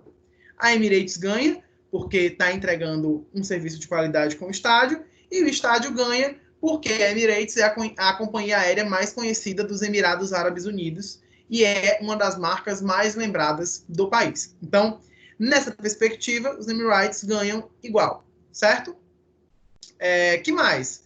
A gente tem, por exemplo, o Circuito Caixa Cultural, que também é sediado aqui e que leva o nome da patrocinadora master, que é a Caixa Econômica Federal. Fora esse, pessoal, tem vários exemplos de eventos que utilizam essas mesmas nomenclaturas de name rights. Ela é um tipo, né, de ideia para captação de recursos para eventos e ela é um tipo de patrocínio que estabelece esse vínculo entre o nome da patrocinadora e o nome do evento patrocinado ou do local patrocinado por aquela empresa. Outra nomenclatura também do mercado de patrocínio é o que nós chamamos de sponsor, ou seja, o nosso tradicional patrocinador. Como que a gente pode entender o sponsor ou o nosso tradicional patrocinador? Esse patrocinador, ele é uma pessoa física ou uma pessoa jurídica que vai assumir a responsabilidade financeira sobre o projeto. A maior parte das vezes, ele tem um retorno do seu investimento definido pelos tipos de patrocínio, que a gente já viu lá em cima. Quais são eles? São o patrocínio institucional, o patrocínio promocional ou o patrocínio híbrido. Todos eles se enquadram aqui nessa realidade do sponsor, ou seja, do patrocinador. Então, esse retorno do patrocinador, com base no investimento que ele fez, busca em retorno através da imagem ou da arrecadação de maiores lucros. No Brasil, existem leis federais, estaduais e municipais de incentivo à cultura, que oferecem abatimento de parte do imposto de renda, das contribuições federais, estaduais e municipais para quem está envolvido com projetos culturais, que a gente vai explicar com detalhes um pouco mais à frente.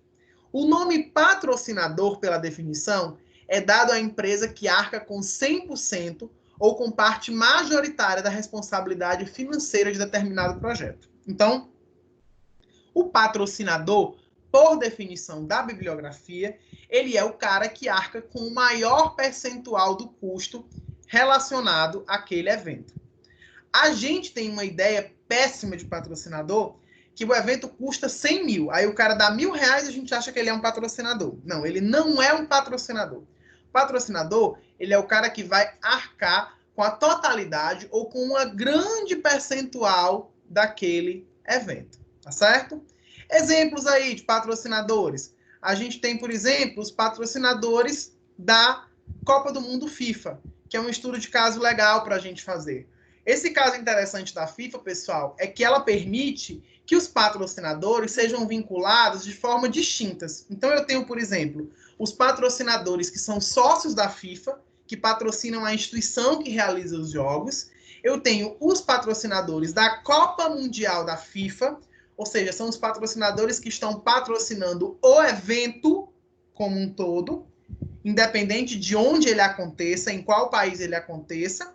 E eu tenho os patrocinadores nacionais, que são aqueles patrocinadores que viabilizam a aplicação de recursos naquele evento em específico e naquele país em específico no qual ele vai acontecer. Então, eu tenho os patrocinadores da instituição, que é a FIFA, os patrocinadores do evento, que é a Copa do Mundo FIFA, independente de onde ela aconteça, e tenho os meus patrocinadores nacionais, que fazem jus ao país em que o evento está ocorrendo. Então, são estratégias diferentes. Eu tenho os patrocinadores globais, os patrocinadores do evento e os patrocinadores nacionais. São 3 níveis. É como se a gente calculasse, por exemplo, que a Copa do Mundo ela vai ter investimento saindo do caixa da FIFA, investimento saindo do caixa das empresas patrocinadoras do próprio evento e investimento saindo do caixa de empresas nacionais. Cada um deles é responsável por um percentual e eles compõem uma totalidade. Então, todos os recursos advindos de fonte nacional advêm dos patrocinadores nacionais. Todos os recursos que deveriam sair do caixa da FIFA vêm dos patrocinadores da FIFA. E todos os recursos para a execução do evento advêm dos patrocinadores específicos da Copa do Mundo. Seja essa Copa do Mundo realizada no Brasil ou realizada em qualquer uma outra praça. Certo? Então, não quer dizer que cada patrocinador pague o mesmo valor. Não, nunca, jamais. Nunca, jamais. Por exemplo, os patrocinadores da Copa do Mundo, eles pagam muito mais do que os patrocinadores, efetivamente, da FIFA. Na verdade, não é que eles paguem mais. É que, por exemplo, quando a Copa vai acontecer, ela tem uma duração de 2 meses, por exemplo. Ou 1 mês. 1 mês, 2 meses, no máximo 3 meses de execução entre campanha, divulgação e realização, né? Só que os patrocinadores da FIFA, que são sócios da FIFA, como eles chamam, todo mês eles estão lá, ó, injetando dinheiro na organização. Então, eles contribuem, basicamente, mais do que os outros patrocinadores. Mas eles não são patrocinadores da Copa do Mundo FIFA Brasil, eles são patrocinadores da FIFA, certo? Então, os valores, teoricamente, são diferenciados. Por exemplo, os patrocinadores nacionais, eles investem muito dinheiro, mas eles investem dinheiro no evento do Brasil. Eles não estão investindo dinheiro para ter exclusividade, por exemplo, na Copa do Mundo do ano seguinte, nas 2 Copas do Mundo seguinte, na divulgação de TV, nada do tipo. Então, eu tenho vários tipos de patrocinadores. Eles são variados de acordo com o nível. Por exemplo, digamos que eu esteja fazendo um campeonato, certo? Fazendo, sei lá, um processo seletivo do Miss Brasil. Pronto, vou citar um exemplo bem simples, bem chulo. Estou fazendo o processo seletivo da Miss Brasil. Eu tenho a Miss Maracanaú, eu tenho a Miss Ceará e eu tenho a Miss Brasil. São 3 eventos diferentes. Todos são organizados pela mesma instituição. Porém, eu tenho os patrocinadores do Miss Maracanaú, patrocinador do Miss Ceará e patrocinador do Miss Brasil. Os patrocinadores do Miss Brasil provavelmente, obrigatoriamente, tenham que aparecer em todos os outros concursos, porque eles são patrocinadores nacionais daquele concurso. Embora o recurso que eles injetem só seja aplicado lá no concurso maior, que é o nacional. Os outros injetam valores menores e só tem a sua marca exposta nos respectivos 2 concursos, municipais ou estaduais. É assim que funciona a ideia das cotas de patrocínio para a FIFA. É algo realmente diferente e curioso do que o que a gente costuma entender de patrocínio, mas funciona muito bem, certo? Que mais? Outra nomenclatura que a gente tem aí na área de patrocínio. Os copatrocinadores, né? Ou o que a gente chama de co-sponsors. Muitas vezes, pessoal, a gente tem a ideia, né, de que um evento ele é muito caro. E aí, a fim de viabilizar um projeto com maior facilidade, o produtor ou a empresa produtora pode optar em dividir as cotas de patrocínio em valores menores. Isso tudo para poder aumentar a atração de empresas que nem sempre disponibilizam de verba para assumir sozinhas o valor do investimento majoritário do custo. Nesse caso, os detentores dessas cotas serão o que nós chamamos de copatrocinadores do evento. Você pode ter conseguido, por exemplo, uma única empresa de captação que conseguiu 70% do valor. Então, esse cara é o patrocinador. Ele pagou 70% do valor do evento. E os outros 30% restantes é dividido em duas cotas de 15%. Então, aquelas outras duas empresas que pagaram menos são o que nós chamamos de copatrocinadores. O que é mais importante em relação à forma como você pontua isso? É que os retornos do meu patrocinador não podem ser os mesmos retornos do meu copatrocinador. Jamais os retornos podem ser os mesmos, ok? Os benefícios do meu patrocinador, que está pagando 70% do evento, devem ser diferentes e devem ser superiores aos recursos que são oferecidos aí para o meu copatrocinador. Exemplo, né, de empresas que praticam bem as ideias de copatrocínio. Tem aqui um exemplo de um evento, ó, onde eu tinha os patrocinadores olímpicos mundiais, que eram esses que estão em cima. Esses são patrocinadores, deram um valor muito maior. E eu tenho os copatrocinadores, né? Que no caso das Olimpíadas, eles chamam de patrocinadores oficiais dos Jogos Olímpicos daquela cidade. Esses copatrocinadores contribuíram com o quê, minha gente? Vamos pensar aqui com o que é que eles contribuíram. Alguns deles com dinheiro, outros deles com operações logísticas. São copatrocinadores. E eu trouxe esse caso em específico porque nele a gente vê, por exemplo, a opção de algumas empresas em dividir e pegar cotas menores, onde ela consiga colocar todas as marcas de um grupo e ser mais lembrada, por consequência, do que uma empresa que tem uma cota maior e mais cara e, ao mesmo tempo, não consegue embutir todas as marcas do grupo. Exemplo disso, a gente tem duas marcas seguidas, Bradesco e Bradesco Seguros. Ao invés de ela fechar uma cota de 30% e ficar como patrocinadora, ela preferiu fechar duas de 15% e ter as duas marcas do grupo expostas. Outro exemplo, NET, Claro e Embratel são a mesma empresa. NET, Claro e Embratel são a mesma empresa. A mesma coisa elas fizeram. Optaram por uma cota menor, onde ela conseguisse expor a marca das 3 empresas do grupo, do que uma cota maior, onde somente uma dessas marcas apareceria. Assim, as marcas são vistas, lembradas e são fortalecidas de forma individual.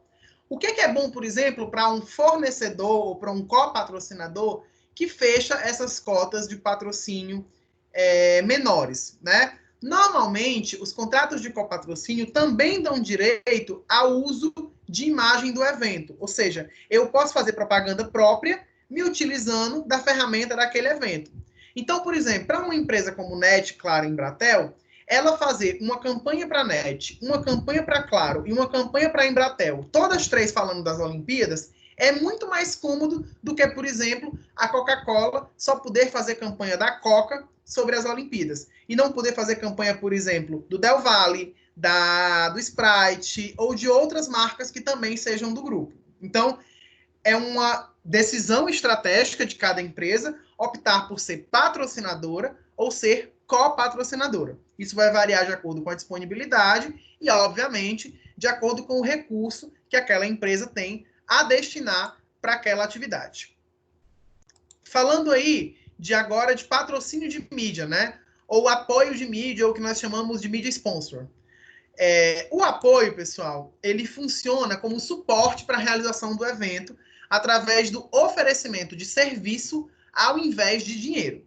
Neste caso, o importante é procurar empresas que tenham alguma participação no evento, como, por exemplo, limpeza, infraestrutura, mídia, segurança, logística, e estudar como elas podem contribuir com aquele evento, estudar a possibilidade de uma parceria. Algo muito legal que pode ser feito, por exemplo, é obter um serviço de segurança gratuito, oferecendo para eles a sua sala de reunião, por exemplo, para o treinamento de equipe, ou fazendo algumas indicações. Em alguns casos de apoio institucional, o contrato é para a utilização de uma marca de valor reconhecido, como, por exemplo, estou fazendo um evento e quero a chancela da ONU, da Unesco, de uma universidade.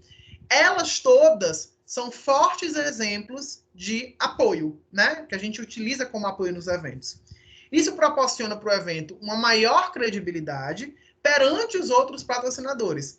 E isso pode contribuir para que você consiga mais patrocinadores ou copatrocinadores, além de conseguir mais participantes, porque te dá também determinado respaldo perante ao público geral.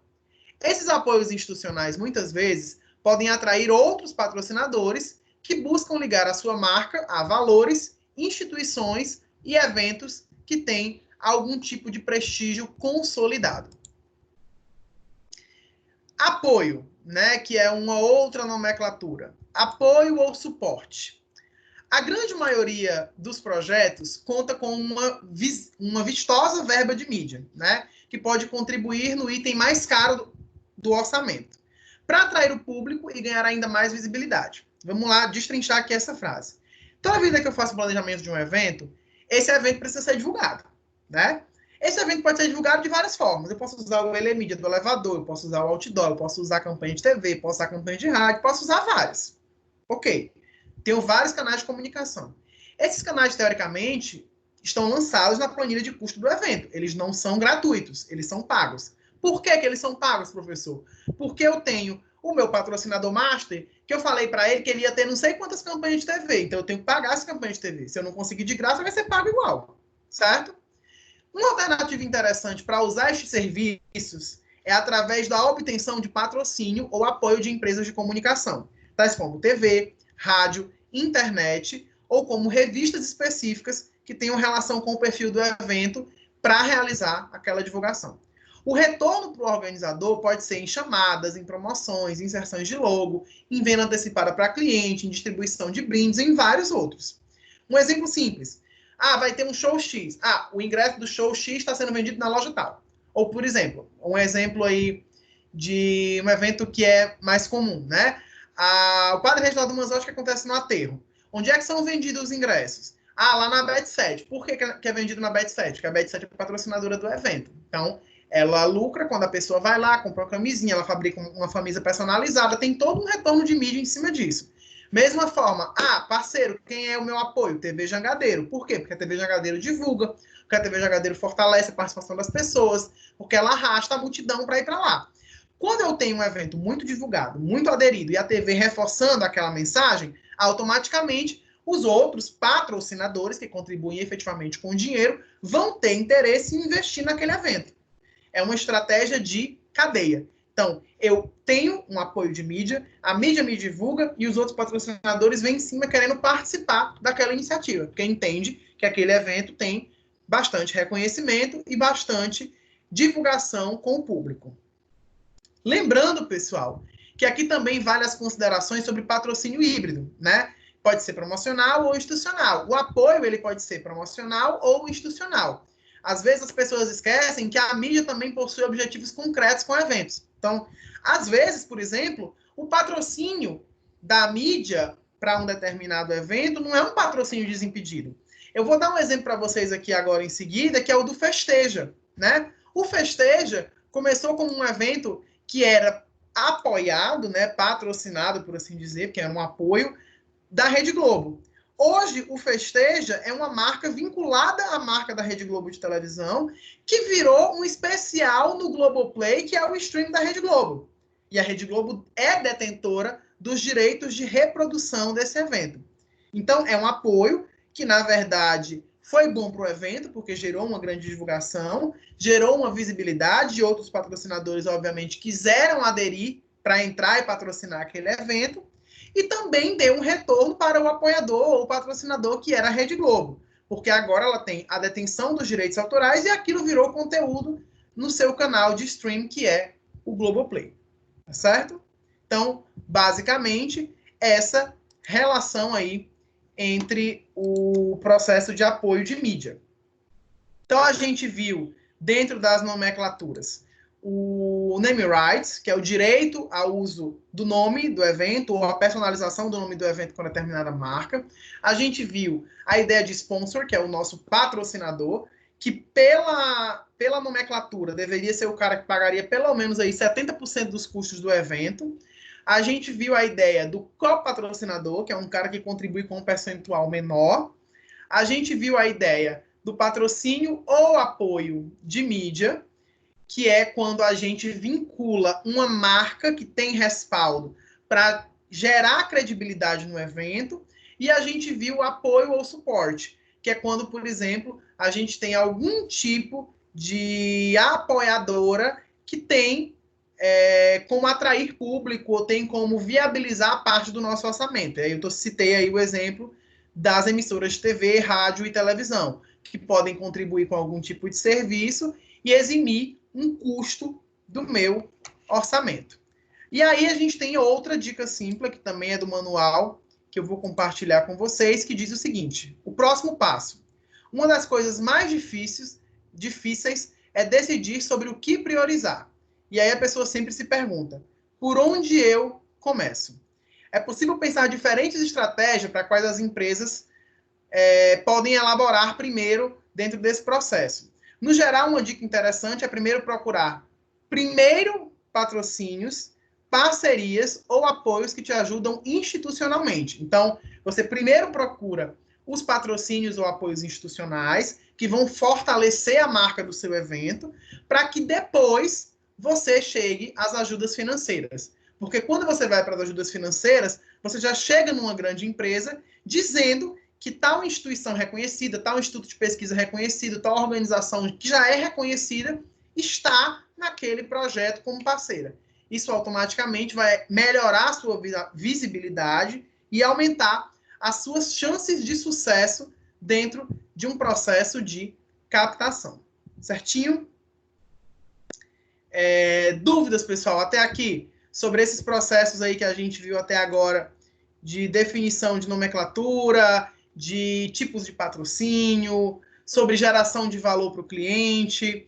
Quaisquer dúvidas que vocês tenham, podem perguntar aqui para mim no chat, ou podem abrir os microfones, podem perguntar também, que aí a gente já vai sanando todas essas dúvidas. Se tiver tudo tranquilinho, vocês vão me dando o ok aqui pelo lado.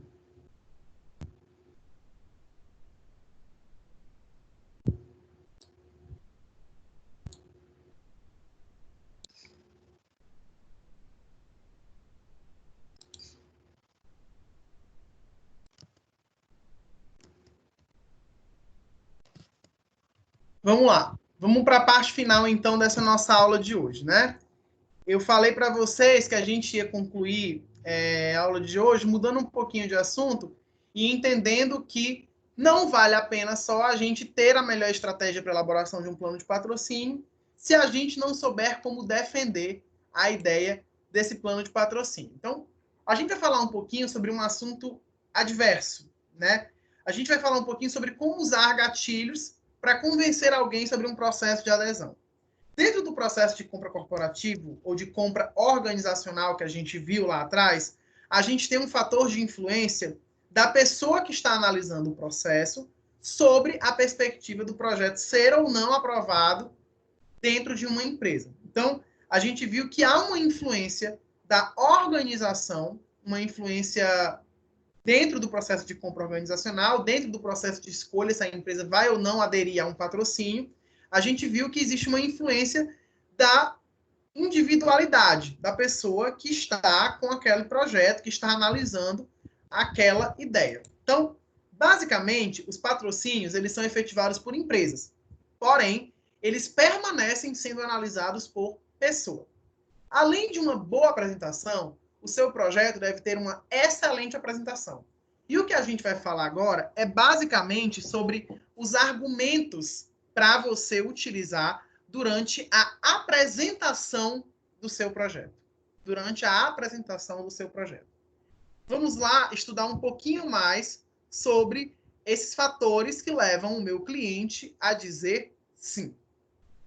Começando por aqui. Quais são os fatores que vão levar o meu cliente a dizer sim?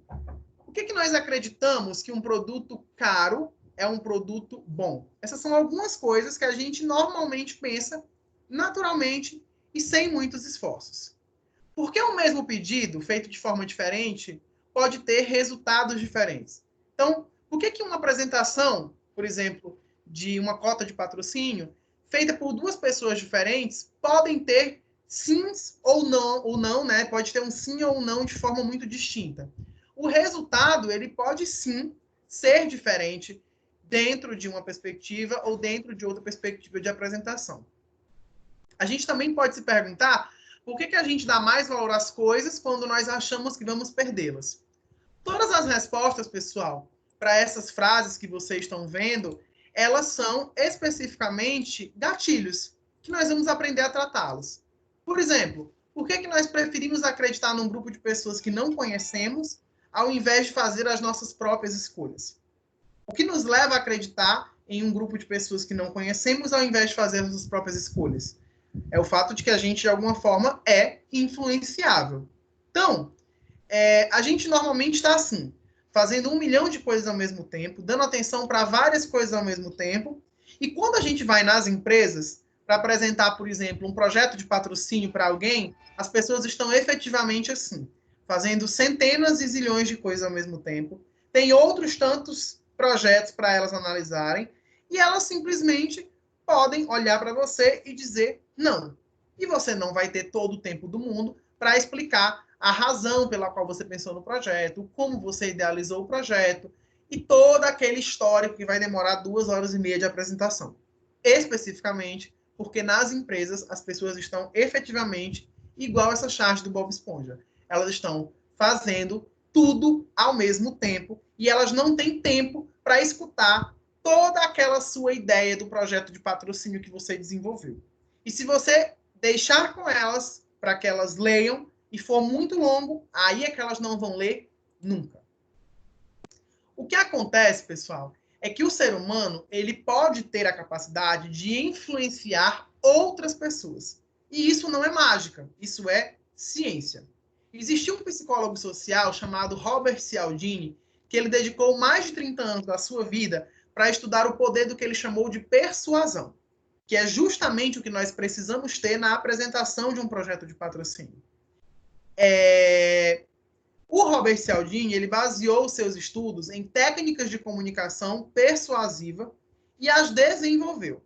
Essas técnicas nada mais são do que o perfeito entendimento de como nós podemos desenvolver as nossas habilidades em se comunicar com outras pessoas, a ponto de estarmos aptos a influenciar as decisões dessas pessoas.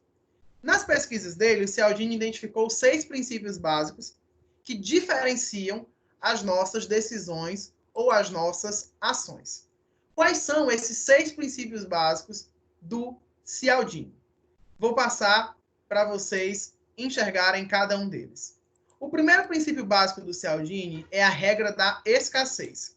Bem, o que ele fala no princípio da escassez? Ele fala que quanto mais escasso e difícil de encontrar uma coisa for, mais as pessoas vão querer. Isso é uma proporção. Então, quando eu vou apresentar um projeto de um evento, que eu falo para a pessoa que já tem outros patrocinadores na mesma área dele, que estão cogitando a possibilidade de participar, mas que a gente considera muito importante a participação dele, a gente ativa na pessoa que está escutando essa informação um gatilho mental de pressa. É a regra da escassez. Ele vai automaticamente me responder aquilo de forma mais rápida, seja pelo sim ou seja pelo não, mas ele não vai postergar. Ele não vai me cozinhar em banho-maria, ele não vai levar aquele meu projeto durante anos e anos, analisando, pensando, dizendo para a secretária me ligar. Enfim, essa é uma forma de ativar nele a regra de que aquilo pode daqui a pouco não estar mais disponível. E automaticamente a pessoa vai atentar para responder o mais rápido possível. Isso é o que nós chamamos de regra da escassez. Outra, autoridade. Quando a gente vai fazer a defesa de um projeto, de uma pesquisa, de um TCC, seja lá do que for, esse princípio da autoridade serve para nortear o nosso comportamento. Ele fala o seguinte: as pessoas, elas respeitam ou ouvem a autoridade das outras. Saber muito sobre um assunto vai aumentar a confiança e a credibilidade da forma como você comunica. Por que é que ao longo da apresentação eu coloquei todas aquelas pesquisas, dados e fatos que são importantes dentro da elaboração ou como conceituação de um projeto de patrocínio de eventos? Porque quando você fala todos aqueles dados, você tem autoridade para falar sobre aquilo. Você está se utilizando de dados estatísticos. Se você tem uma pesquisa de percepção do cliente e você coloca aquilo para falar sobre o seu evento, aquilo vai te dar força. Essa é a ideia do princípio da autoridade. Ele fala que as pessoas respeitam e ouvem aquilo que é dito com determinada credibilidade, confiança e autoridade. Sendo assim, quando você vai apresentar um projeto de patrocínio a uma empresa, esse projeto de patrocínio tem que ser redondinho. Ele tem que vir com dados e fatos estatísticos, tem que ser claro, tem que ser objetivo, e ao conversar com a pessoa da empresa, você não pode, em nenhum momento, mostrar a insegurança. O princípio da autoridade é o segundo princípio de persuasão que vai fazer com que aquela pessoa leve em consideração e credibilize o que você está dizendo. Se ela realmente der credibilidade ao que você está dizendo, você vai automaticamente acabar com dois processos, que é aquele processo que o cliente tende a pesquisar referências e o outro projeto que ele tende a analisar. Porque esses dois processos vão ser sucumbidos pelo seu simples poder de dar todas as informações necessárias, de ter autoridade sobre determinado assunto. Então, o segundo princípio que o Cialdini fala é o princípio da persuasão. O terceiro princípio é o princípio da reciprocidade. O que é o princípio da reciprocidade? Ele fala que as pessoas estão sempre dispostas a retribuir algo que foi feito por elas. Então, é exatamente aquela ideia de experimentar o evento. Digamos que você esteja divulgando um evento X. Você tem um ponto de vendas em determinado local e você permitiu, ainda que somente com um custo simbólico, que um patrocinador ou um futuro patrocinador, ele experimente fazer uma divulgação da marca dentro daquele espaço do evento, onde está sendo a venda de ingressos. Apenas para sentir a forma como as pessoas reagem à marca dele, apenas para poder sentir a forma como as pessoas se comportam diante da experimentação dele. Quando você faz isso, você dá alguma coisa para aquele patrocinador de forma gratuita. Ou você pode, por exemplo, mostrar para aquele patrocinador um modelo de stand que você pensou para ele, ou mesmo um modelo de ação promocional que você pensou para a marca dele, de forma gratuita. Você vai entregar isso para ele. Você fez algo por aquele patrocinador. O princípio da reciprocidade fala que a nossa mente tende a estar disposta a retribuir algo que foi feito pela gente. Então, quando você cria reciprocidade naquele cara que está analisando a proposta de patrocínio, provavelmente ele olhe com melhor olhos a sua proposta e tenda a aceitá-la ou a acatá-la pelo simples fato de que ele vai estar mais disposto a retribuir algo que foi feito gratuitamente por ele. Então, quando você leva para um patrocinador uma ideia de um stand, uma ideia já para poder ele montar algo dentro do evento, quando você faz esse trabalho diferencial, que dá trabalho e que te faz pensar, você cria reciprocidade. Você está dando de graça algo para alguém e aquela pessoa normalmente tende a querer te retribuir, ok? O quarto princípio, pessoal, é o princípio da coerência ou consistência, né? O princípio da coerência ou o princípio do comportamento e consistência é justamente o princípio básico de qualquer projeto de patrocínio. Ele diz o seguinte: as pessoas não gostam de ignorar pequenos ou grandes comprometimentos que fizeram. E se a pessoa já fez um pequeno comprometimento, fazer o maior será uma tarefa muito mais fácil. O que essa regra diz, basicamente? Ele fala que as pessoas, assim como as empresas, gostam de consistência. Então, se eu acabei de falar que o meu evento é ecologicamente correto, por isso e por aquilo, eu tenho que segurar essa informação até o final.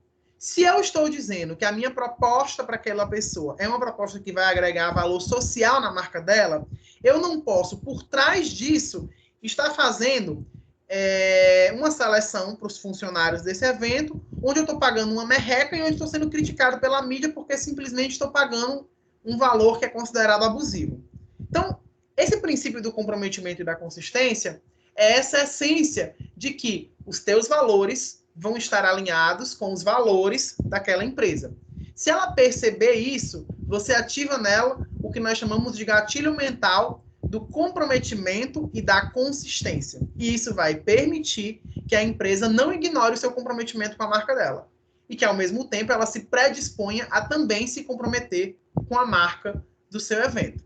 Esse, então, é o princípio do comprometimento ou o princípio da consistência. Além do princípio do comprometimento e da consistência, que é o nosso quarto princípio, a gente tem o princípio da conexão e o princípio da prova social.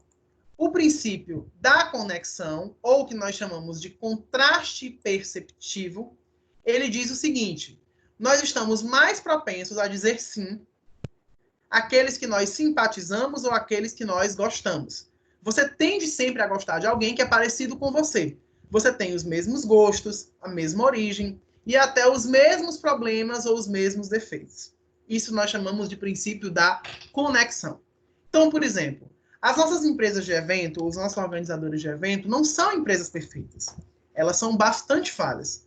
Porém, se aquilo é claro para as pessoas, e se eu tenho uma empresa que até se assimila um pouco com aquelas falhas ou com aqueles defeitos, aquilo vai gerar um tipo de conexão entre quem está propondo e quem está recebendo a proposta.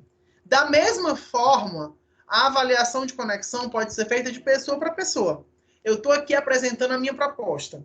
E aí, durante a minha proposta, sei lá, eu faço um comentário sobre o quanto é importante a gente cuidar das pessoas, que aquele evento tem um fator de responsabilidade social, que eu tenho filhos e família e isso e tarará.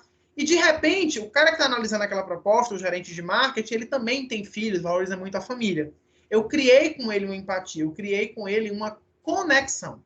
Então, o princípio da conexão fala exatamente isso, que a gente vai estar mais propenso a dizer sim àqueles que nós simpatizamos e àqueles que nós gostamos. Então, você tende sempre a gostar de alguém que é parecido com você em algum tipo de aspecto. Ou que tem os mesmos gostos, ou que tem a mesma origem, ou que tem os mesmos problemas, ou que torce pelo mesmo time, ou que compartilha os mesmos valores. Isso é o conceito do Cialdini para o que nós chamamos de princípio da conexão. O outro princípio de Cialdini é o princípio da aprovação social. Esse princípio da aprovação social, gente, é o mais utilizado no mercado de eventos. A gente falou um pouquinho acima, quando a gente falou lá sobre as estratégias de patrocínio e algumas nomenclaturas, a gente falou sobre o patrocínio de mídia ou Magic Sponsor, que é quando a gente usa, por exemplo, uma marca, né, uma marca como ONU, como Unesco, como uma marca de uma universidade, um apoio institucional, por assim dizer, que vai entrar para dar chancela ao meu evento. A pessoa vai olhar para aquele evento e vai dizer assim, poxa, esse evento é bom, né? Eles têm os parceiros legais, a instituição tal está ajudando a organizar, está como parceira, então ele deve realmente ser bacana.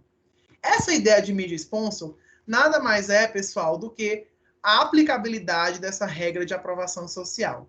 A regra de aprovação social diz para a gente o seguinte, que nós tendemos a acreditar na forma como as pessoas consomem. Então, por exemplo, se eu tenho um monte de gente dizendo que o Aviões Fantasy é maravilhoso, eu vou acreditar que o Aviões Fantasy é maravilhoso. Se eu tenho outras tantas empresas patrocinando aquele evento, eu vou acreditar que é muito bom patrocinar aquele evento. As pessoas vão sempre buscar referências, certo?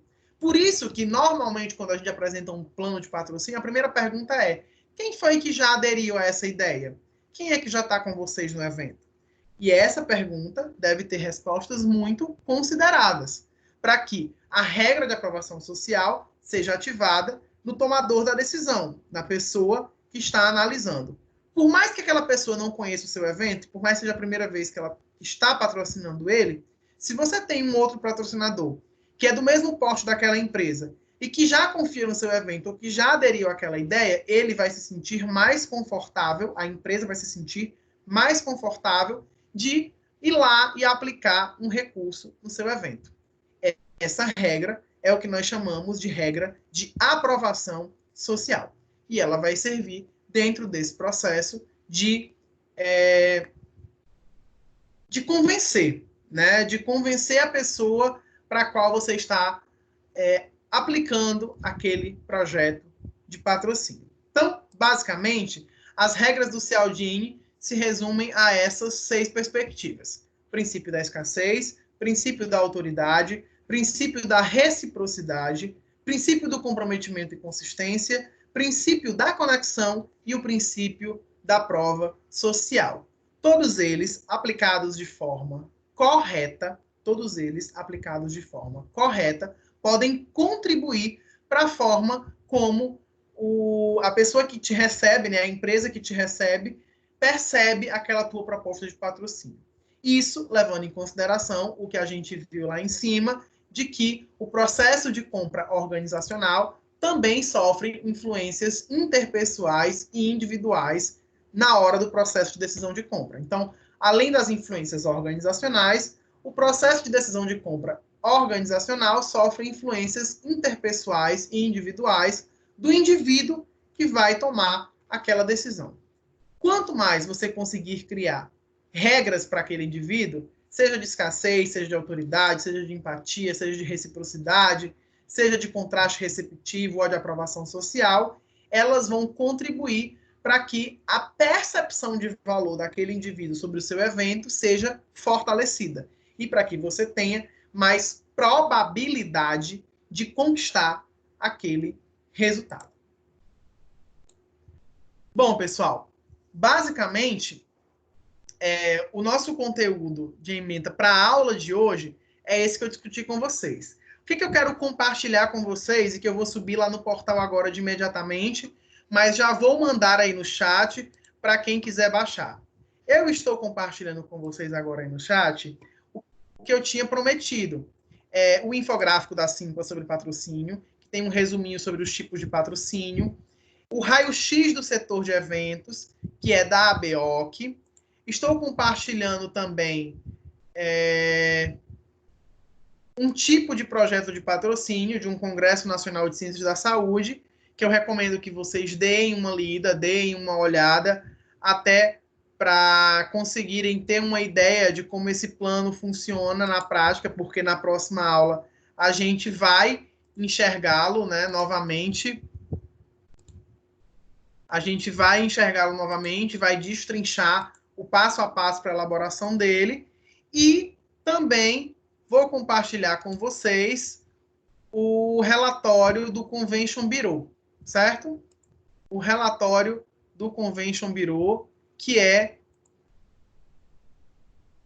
falando sobre os resultados do estado do Ceará em específico, com alguns dados também de Fortaleza, referentes ao mercado de eventos.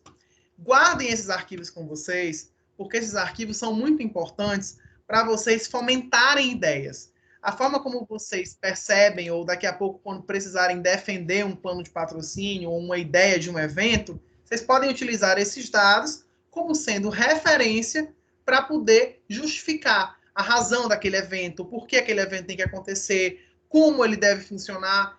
Então, isso tudo são dados que funcionam muito bem para vocês acompanharem e, ao mesmo tempo, para terem como referência dentro desses estudos, tá certo? Mandei aí para vocês no chat também.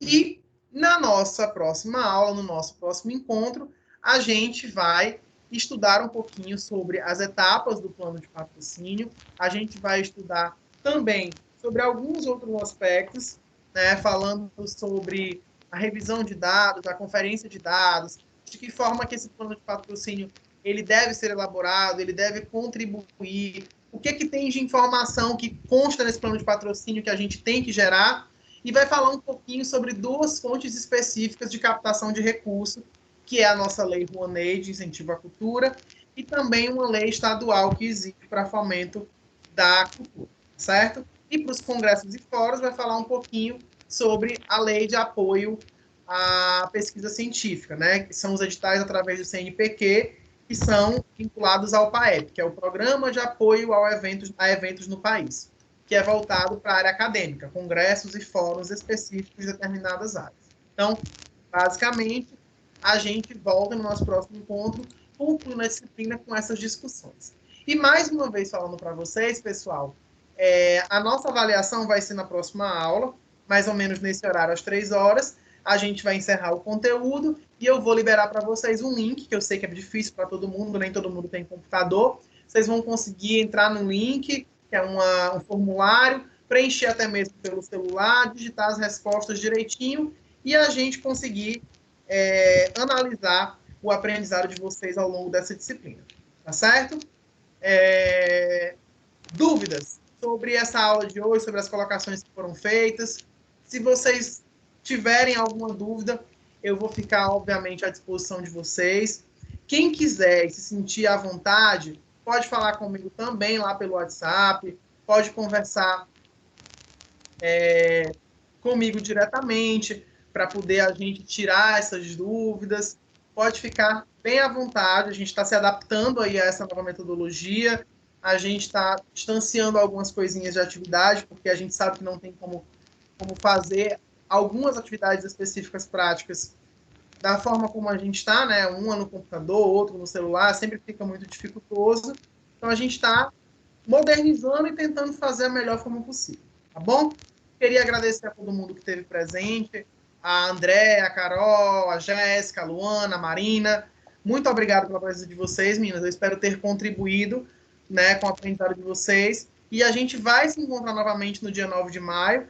Acredito eu que ainda online, mas se tiver alguma nova resolução aí do governo, a gente já vai poder se encontrar presencialmente, até porque a nossa turma é uma turma pequenininha, então a gente consegue ir adaptando algumas coisas, tá bom? Bom final de semana para todo mundo. Meninas, me respondam aí se vocês estão me escutando bem, está tudo certo. A Carol, estou vendo ela. Luana, Jéssica, Andréa, conseguem me escutar, tudo certo? As meninas estão respondendo no chat, porque estão sem comunicado. Então, pronto. Gente, brigadão. Até o nosso próximo encontro. E até breve, tá bom? Tchau, tchau. Obrigado. Tchau, obrigado.